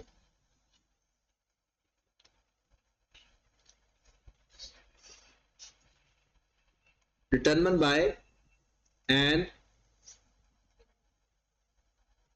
independent valuer। अब कहेंगे सर क्या इसमें भी लिखते हैं, भाई फेयर वैल्यू जहां पर भी आए ना इसका ये डिस्क्लोजर हर जगह आता है। फेयर वैल्यू के 2 डिस्क्लोजर होते हैं दुनिया में, कोई भी टॉपिक आगे जाकर पढ़ोगे ना, एक which methods and assumptions are used to determine the fair value, वो हम लिखते नहीं होते, एक डिस्क्लोजर वो भी होता है। और दूसरा डिस्क्लोजर ये होता है कि फेयर वैल्यू एक इंडिपेंडेंट वैल्यू है डिटरमिन की, और उसका नाम भी अगर गिवन है तो वो भी लिखेंगे, क्या नाम है, अल्फा ब्रादर, अल्फा ब्रादर। फिर उसके बाद रेंटल इनकम कितनी है, rental income received 45 million and rupees accrued कितनी है 6।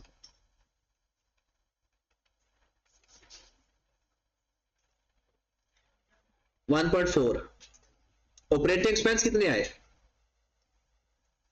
ऑपरेटिंग लॉसेज नहीं लिखते, ऑपरेटिंग एक्सपेंस 23। ये repair and maintenance investment property is 25 million. जी समझिए, वो एक्सपेंस होता है हमारा सीधा सीधा। Operating losses, initial operating losses हमारा एक्सपेंस होता है, वो एसओबीएल के अंदर जाता है। रिपेयर एंड मेंटेनेंस एक्सपेंसेस कितने 25। बस ये आपका सवाल 11 नंबर का।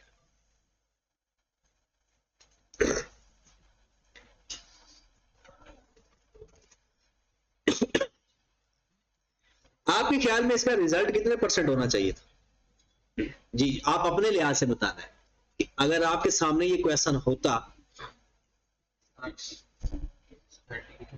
38% होना चाहिए। एक और एंट्री भी है जनाब, वो कहता है कि एसएल कॉस्ट मॉडल अगर investment prepare general entry to record the transfer of property A, सिर्फ ए के बारे में पूछा। अब ए किस में था पहले, पीपीई में उसकी जो एंट्री हमने वैसे पास की है, ए की ये बी कितनी है? अच्छा ए वो कहता है कि अगर ये कॉस्ट मॉडल पे होता तो ये 740 होता, कॉस्ट मॉडल पे तो फिर तो 740 पे ना होता ना, फिर इसकी कॉस्ट कितनी गिवन है, ये 750 का होता, ठीक है, और इसकी डिडक्शन कितनी होती 10%, 720 ऐसे ही है, खरीदा कब था 1121 को, 750 है 1120। अच्छा ये डायरेक्ट कहते हैं अगर प्रॉपर्टी एक कॉस्ट मॉडल पे होता, अगर कॉस्ट मॉडल पे होता ना तो जैसे हम सिंपल पीपीई को डेप्रिशिएट नहीं करते तो उसको भी बिल्कुल वैसे ट्रीट करना था। 1121 को 750 का था तो पहला साल इसका कब एंड हुआ होगा 31 दिसंबर 21 को, तो मल्टीप्लाई बाय 10%, कितने का बच गया होगा, फिर 31 दिसंबर 22 67.5 कितना कितना 607.5। हमने किस दिन इसको रिप्लेस किया, अच्छा इसकी 60% लैंड भी है, फिर तो उसकी भी होगी, लेकिन उसमें कोई मसला नहीं आता, उसमें कोई मसला नहीं आता, वो जो हमने डेप्रिशिएट किया था ना 60% इसकी लैंड भी है, मतलब इसका 40% डेप्रिशिएट करना शुरू कर देते हैं, 300 आ गया, और लैंड इसकी कितनी हुई, लैंड को एस्टेज रहने दो, इसका 10% लेते 270, फिर इसका 10% लेते 240। किस दिन हमने इसको रिप्लेस किया है, अप्रैल में, मल्टीप्लाई बाय 10% मल्टीप्लाई बाय 4/12 8.8 ही लिख लेते हैं, कितनी वैल्यू आ गई 235 प्लस 450, ये पता है कहां से आया, वो लैंड भी तो है ना, लैंड जाएगी तो साथ साथ ही ना, कहते इस दिन हमने ट्रांसफर किया, तो मेरे भाई सिंपल 685 से एंट्री पास कर देंगे, PPE debit, sorry investment property में आया था ये गया था, हाँ तो PPE debit investment property credit simple 680 और कुछ भी नहीं, और मतलब ये पीपी में जाकर ना रिमेनिंग लाइफ के ऊपर डेप्रिशिएट होना। चले जी बस इसके एग्जामिनर कमेंट्स पढ़ना कंपलसरी है। ये साल कौन सा है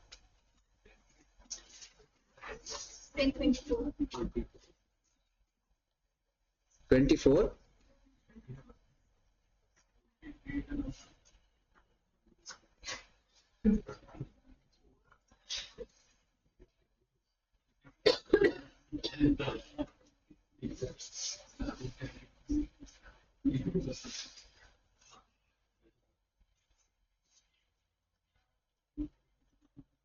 स्प्रिंग 23 और स्प्रिंग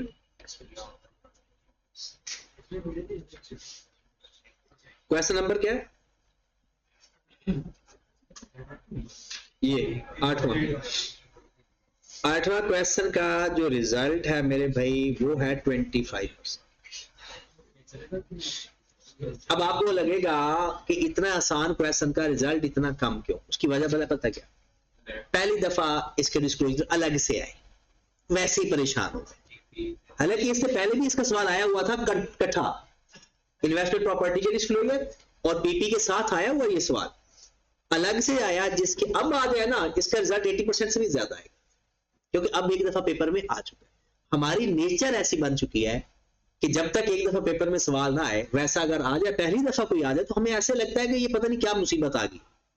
पास पेपर पैटर्न के ऊपर सवाल आए, मुश्किल भी आए, हम हिम्मत कर लेते, और पास्ट पेपर से हटके आए, सवाल बहुत आसान होता है। जब पहली दफा कोई नई चीज आती है ना, सवाल आसान होता है, बस उसको एक दफा वो ड्रोना सा होता है। अब इसमें आपके ख्याल में क्या क्या गलतियां उसने बताई होंगी?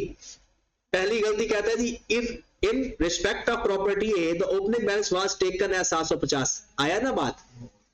हालांकि फेयर वैल्यू लेनी थी, वो इन्वेस्टमेंट प्रॉपर्टी था ना पहले, तो इन्वेस्टमेंट प्रॉपर्टी तो फेयर वैल्यू में आ रहा होता है, तो बच्चों ने क्या ले लिया? Opening balance 750। दूसरी गलती, इन रिस्पेक्ट ऑफ प्रॉपर्टी भी डेप्रिसिएशन और लैंड वाज आल्सो कैलकुलेटेड, जो हम भी कर रहे थे एडिशनल इंफॉर्मेशन में। जो फिर वो कहते हैं in respect of property see abnormal wastage also included in the cost, और वो कहता है कि सही तरह के descriptive disclosures were not prepared, और डिस्क्रिप्टिव वो जो नीचे वाले हैं उसे डिस्क्रिप्टिव कहते हैं।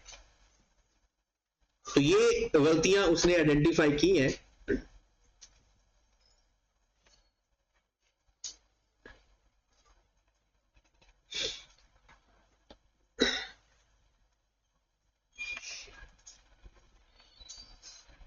हाँ जी, नेक्स्ट आ गया हमारे पास, ये कौन सा साल है? 20।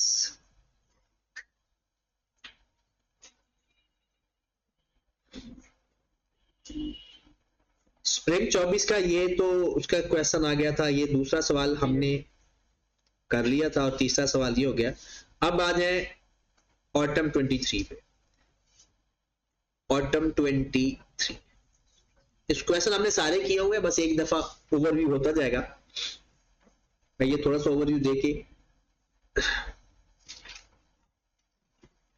सबसे पहले जी, Shark limited is established on desalination plant on a total cost of 300 million. पहले है कि प्रिपेयर एक्सट्रैक्ट, किसका? एसओपीएल का, and statement of financial position का at that date, show comparative figure. 7 number का ये सवाल।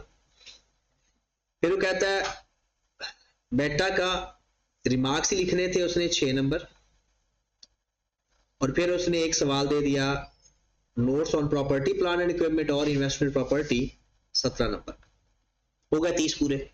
बाकी कुछ एमसीक्यूज में उसने दे, इसके वो जो मार्क्स पूरे करता है ना 30-35 ही मार के करता है, हालांकि 30 से 40 उसने लिखा हुआ है। वो जो दरमियान वाला सेक्शन है ना, वो 25 से ऊपर जाता है।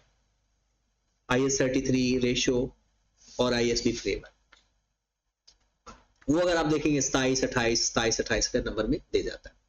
अब इस सवाल के अंदर सबसे पहला सवाल उसने कहा कि एक्सट्रैक्ट बनाया, तो किसका सवाल है? पहले तो हम पढ़ के ये देखते हैं।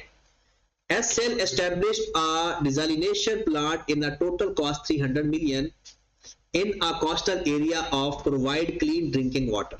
The plant started commercial production 1st January 23। मतलब कमर्शियल प्रोडक्शन के बारे में उसने आगे कुछ नहीं बताया। And had an estimated life and residual value 6 years and 30 million respectively. कहता है January 1, 2020 SL received a government grant towards the cost of the plant. इस सवाल के अंदर मसला क्या है?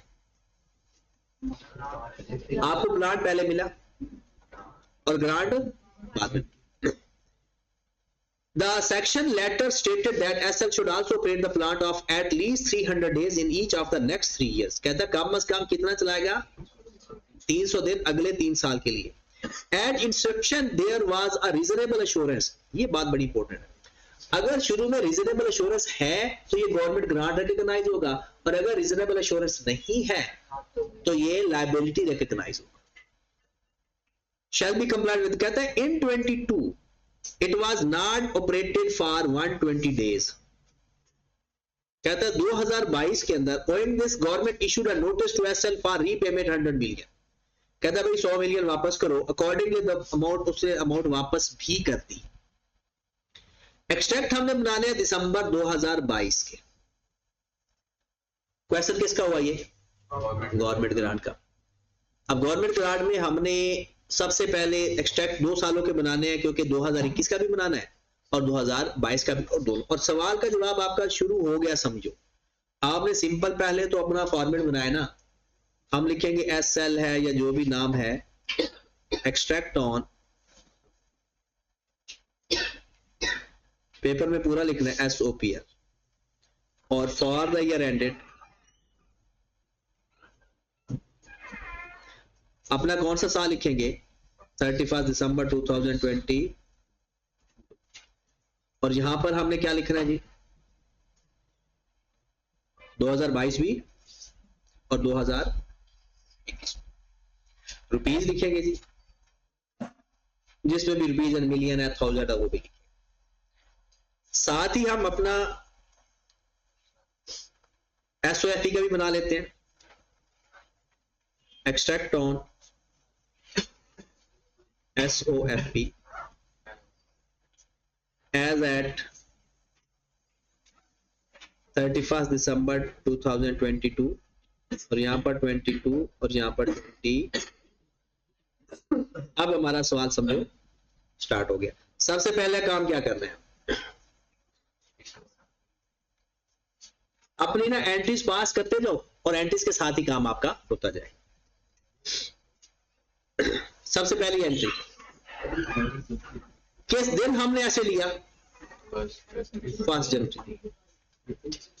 अच्छा पॉलिसी क्या है बताया हुआ है, सेपरेटली रिकॉग्निशन है या deferred income, SL grant as deferred income. पहला हमने एंट्री पास की जी 1/1/19 को, PPE डेबिट कैश क्रेडिट, कितनी अमाउंट से, 300 से। और यहां पर एक 30 ईयर एंड क्या है हमारा, दिसंबर है,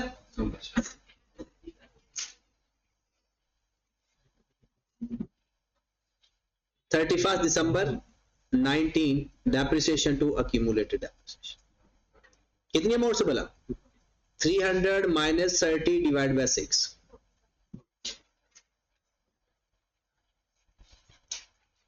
ये पिछले साल काम हो चुका था, अगले साल हमें गवर्नमेंट ग्रांट मिली।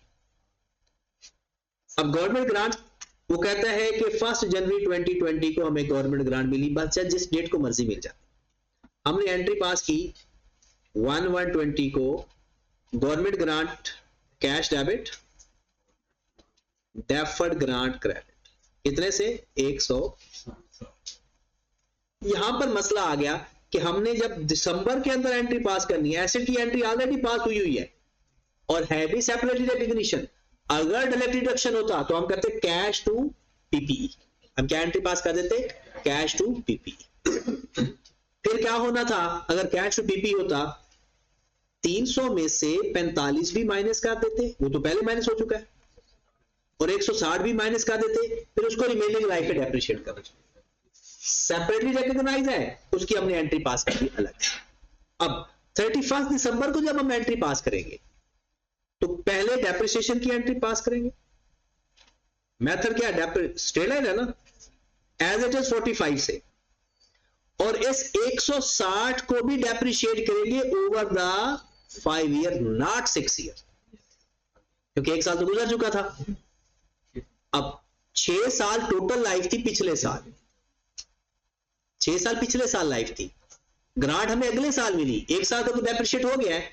आपको याद होगा कि हम डेप्रिसिएशन लेने के 2 तरीके होते हैं स्ट्रेट लाइन की, एक तो हमने किया ना 300 माइनस 30 ओवर 6, दूसरा ये था 300 माइनस 45 माइनस 30 ओवर 5,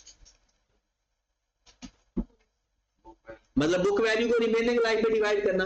अब ये इसकी बुक वैल्यू तो फाइंड हुई है, तो इसको हमने रिमेनिंग लाइफ पे डिवाइड कर दें, तो ये कितना आ गया, ये 45 ही आएगा। तो फिर हमारी जो डेफर्ड ग्रांट अमोर्टाइज होगी वो डेफर्ड ग्रांट डेबिट, SOPL या गवर्नमेंट ग्रांट इनकम क्रेडिट, कितनी अमाउंट से बोला, 30। ये इसके अंदर मसला था, पहला मसला। ये अभी हम 2020 पे खड़े हैं, अब हम जा रहे हैं 2021 में जो हमारा साल है, क्योंकि 2021 के भी डिस्क्लोजर बनाने हैं और 2022 के भी डिस्क्लोजर बनाने हैं। अब 2021 में जब हम जाएंगे तो सिंपल सेम एंट्रीज पास होंगी, क्योंकि स्ट्रेट लाइन मेथड है। जो एंट्रीज आपने पहले पास की 31 दिसंबर 21, एक डेप्रिसिएशन की एंट्री और एक ग्रांट की entry, deferred grant debit, SOPL credit, कितनी अमाउंट से भला, 30। 2022 में पैसे वापस कर दिए। पेपर में ये जरूरी कि आप एंट्री पास करके हैं, दिमाग में होनी चाहिए, डायरेक्ट भी कर सकते हो।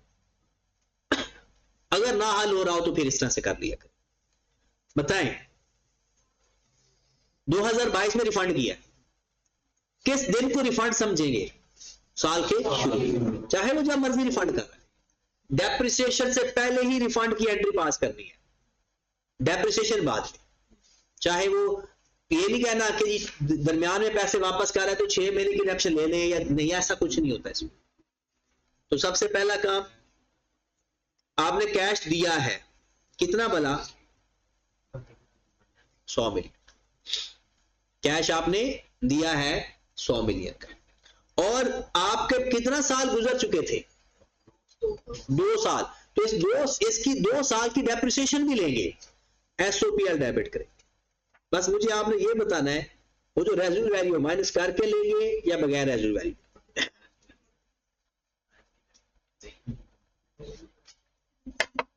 हाँ जी, वो जो 30 मिलियन है उसका क्या करें? क्योंकि वो 3 सेपरेटली रिकॉग्निशन है ना। सेपरेटली रिकॉग्निशन में तो डेप्रिसिएशन का कोई ताल्लुक ही नहीं होता, ये तो हमारी डेफर्ड ग्रांट होती है। तो डेफर्ड ग्रांट में से तो रेजिडुअल वैल्यू माइनस नहीं करते। तो 100 को किस पे डिवाइड करोगे? 100 को किस पे डिवाइड करोगे? 5 पे, क्योंकि डेफर्ड ग्रांट 5 पे डिवाइड होती आ रही है।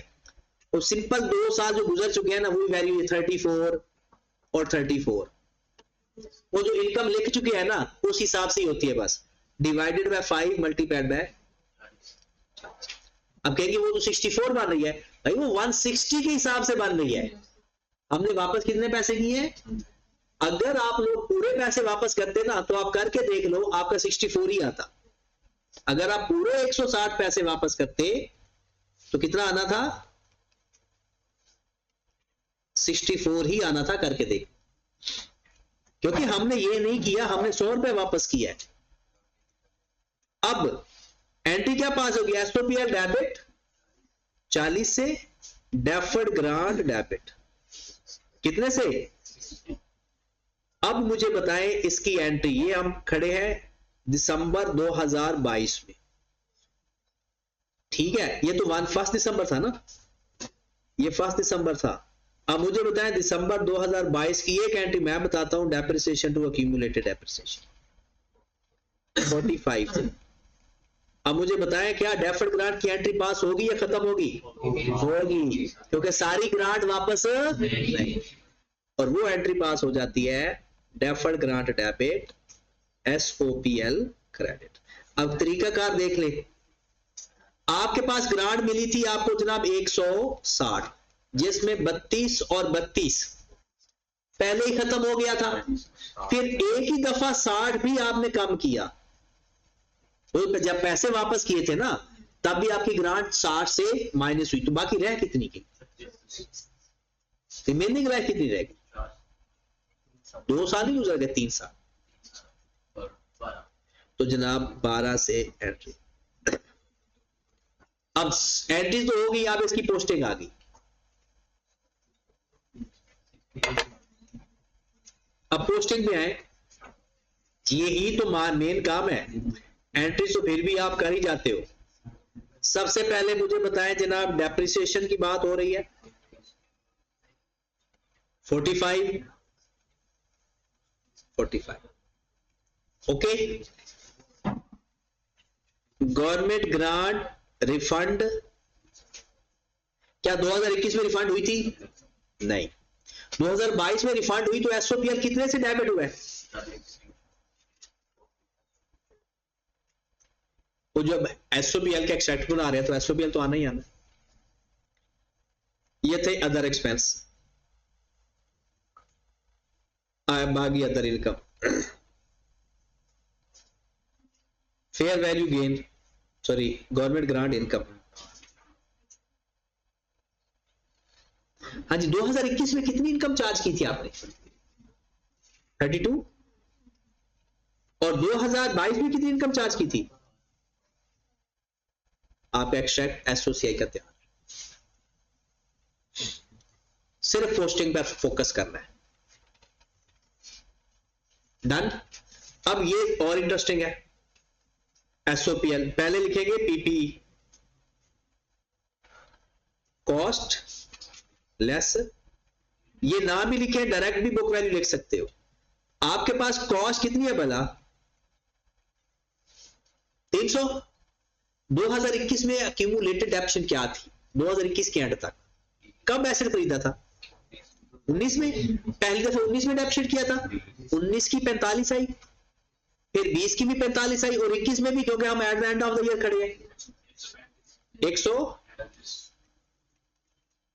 बुक वैल्यू आ गई कितने से, 165, फिर 45 और ऐड करा दे इसके अंदर,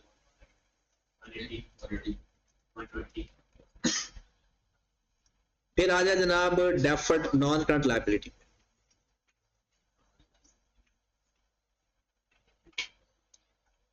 किस नाम से आएगा, डेफर्ड ग्रांट। हाँ जी मेरे भाई, डेफर्ड ग्रांट में क्या होगा, डेफर्ड ग्रांट में सबसे पहले हमारे पास कितनी अमाउंट रह गई थी 2021 में, 2021 में तो वापस किए थे ना पैसे, 2022 में किए थे ना। अब देखिए आपके पास टोटल पैसे मिले थे आपको 160 रुपए, ये मिले थे 2020 के अंदर। 2020 में 32 खत्म हो गए थे, बाकी कितने बच गए थे, 120, और 2021 में भी 32 निकल गए, तो पहले यहां पर 96। अब करंट और नॉन करंट अलग अलग में भी करके लिख सकते हो, तब 32 और 9 बाकी माइनस करके, मतलब 96 टोटल बनते हैं ना हमारे, और आप चाहो तो 32 अलग करके भी लिख सकते हो। फिर 2022 में हमारी डेप्रिसिएशन जो खत्म हुए थे 96 में से 60 तो इकट्ठा ही वापस हो गया ना, और 12 और भी वापस हुआ, रहा है कितना गया, 24। अब इस 24 को भी आप 2 हिस्से करके लिख सकते हो, 12-12 करके, क्योंकि इसके बाद साल ही 2 रह गए हैं, एक अगला साल 12 उसमें इनकम बन जाएगा, उससे अगले साल में इनकम हो जाएगा। ये हमारे पास एसओएफपी का डिस्क्लोजर एक्सट्रैक्ट। हाँ जी, ये आपका टोटल क्वेश्चन है।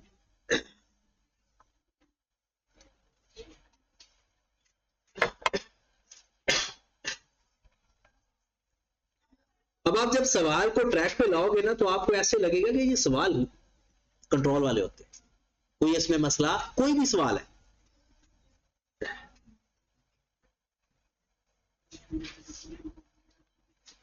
नेक्स्ट क्वेश्चन है जनाब, ये IAS 23 का है।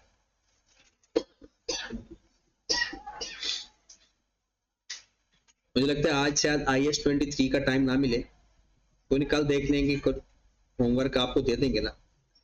उसने कहा जी पीपीई का नोट्स लिखे और इन्वेस्टमेंट प्रॉपर्टी के नोट्स लिखे, comparative figures and columns of the total are not required.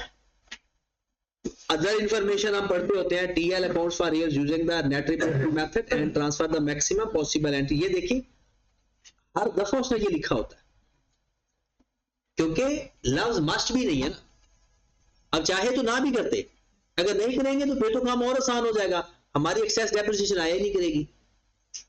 फिर वो कहता है the fair value model used for the investment property. इसमें भी आपके पास जनाब 3 क्वेश्चन है।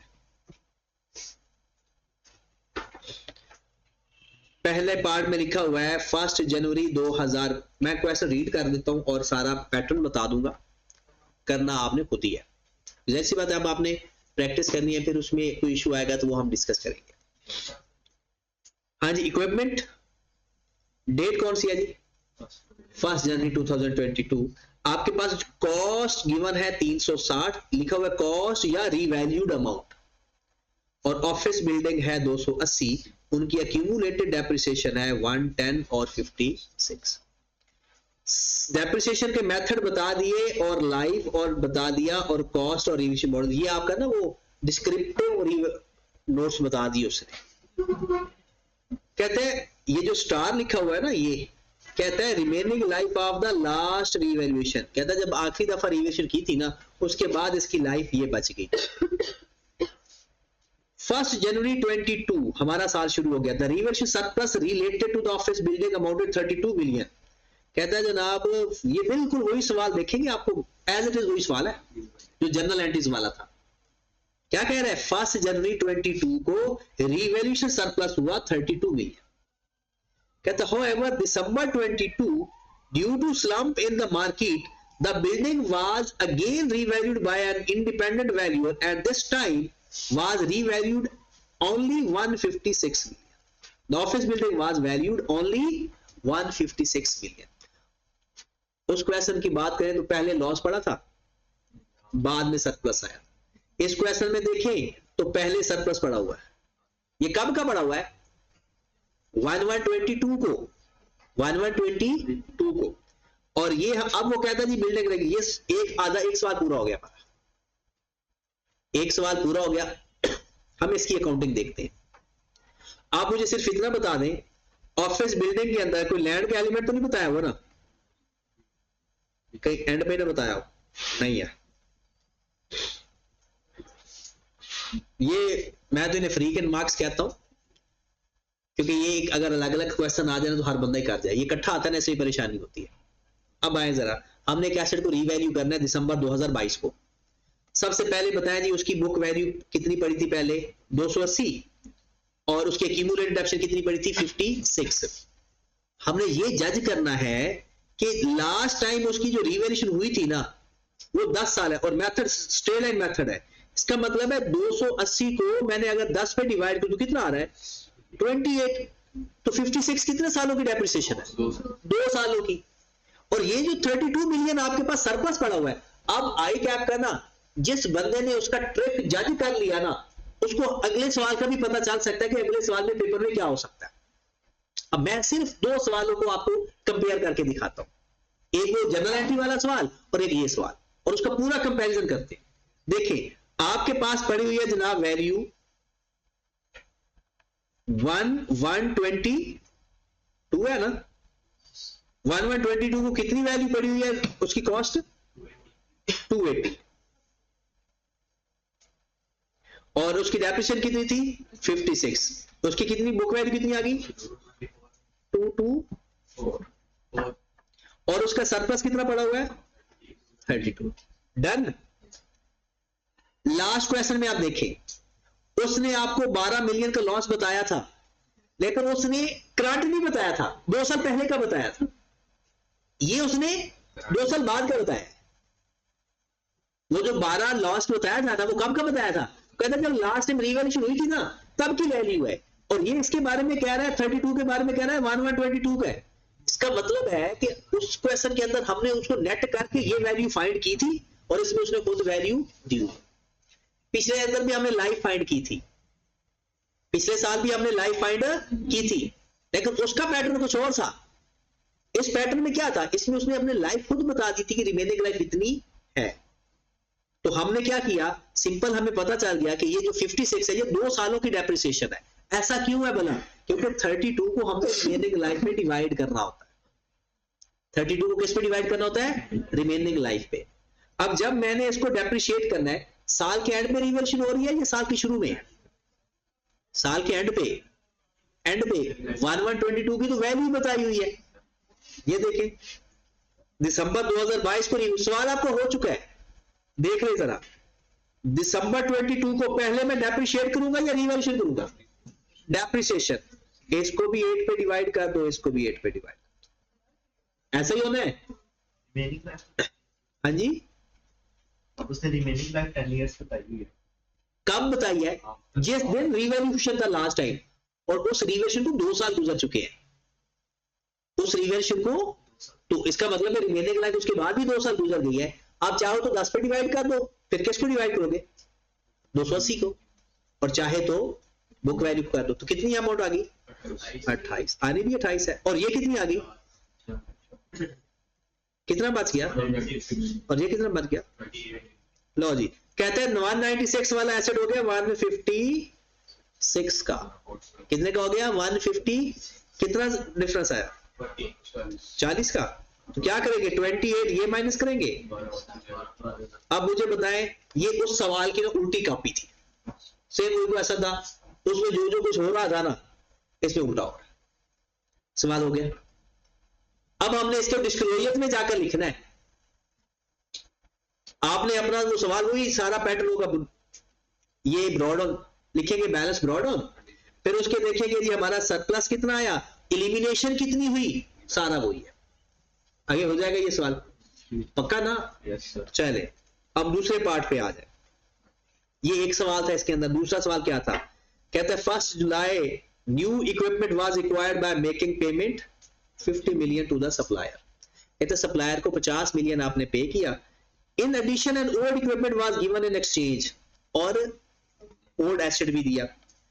The fair value of the old and new equipment was 60 and 105. The old equipment had been acquired at a cost of rupees. सवाल ये भी पूरा मुझे बताएं, नए एसेट की वैल्यू क्या लेंगे?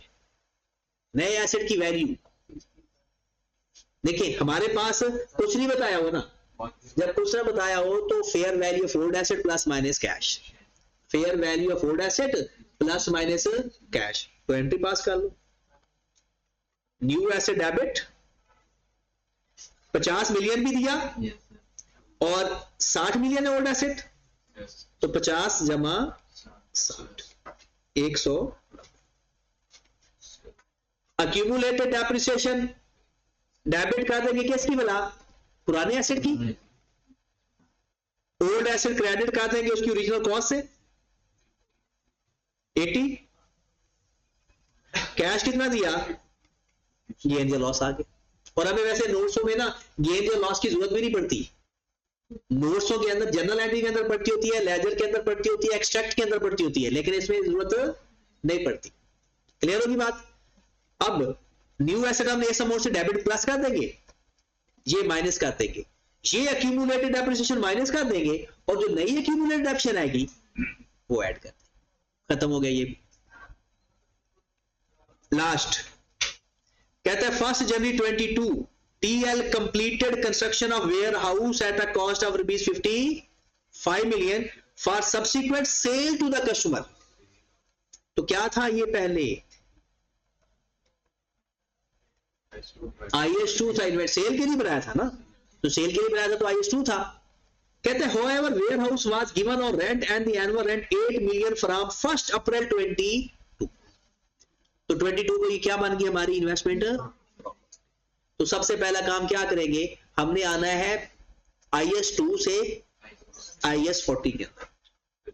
तो सिंपल, आपके पास 1 जनवरी 22 को बुक वैल्यू, इसका तो कुछ नहीं करना। फिर इस दिन जिस दिन वो हमारे पास आया उस दिन इन्वेस्टमेंट प्रॉपर्टी डेबिट कर देंगे।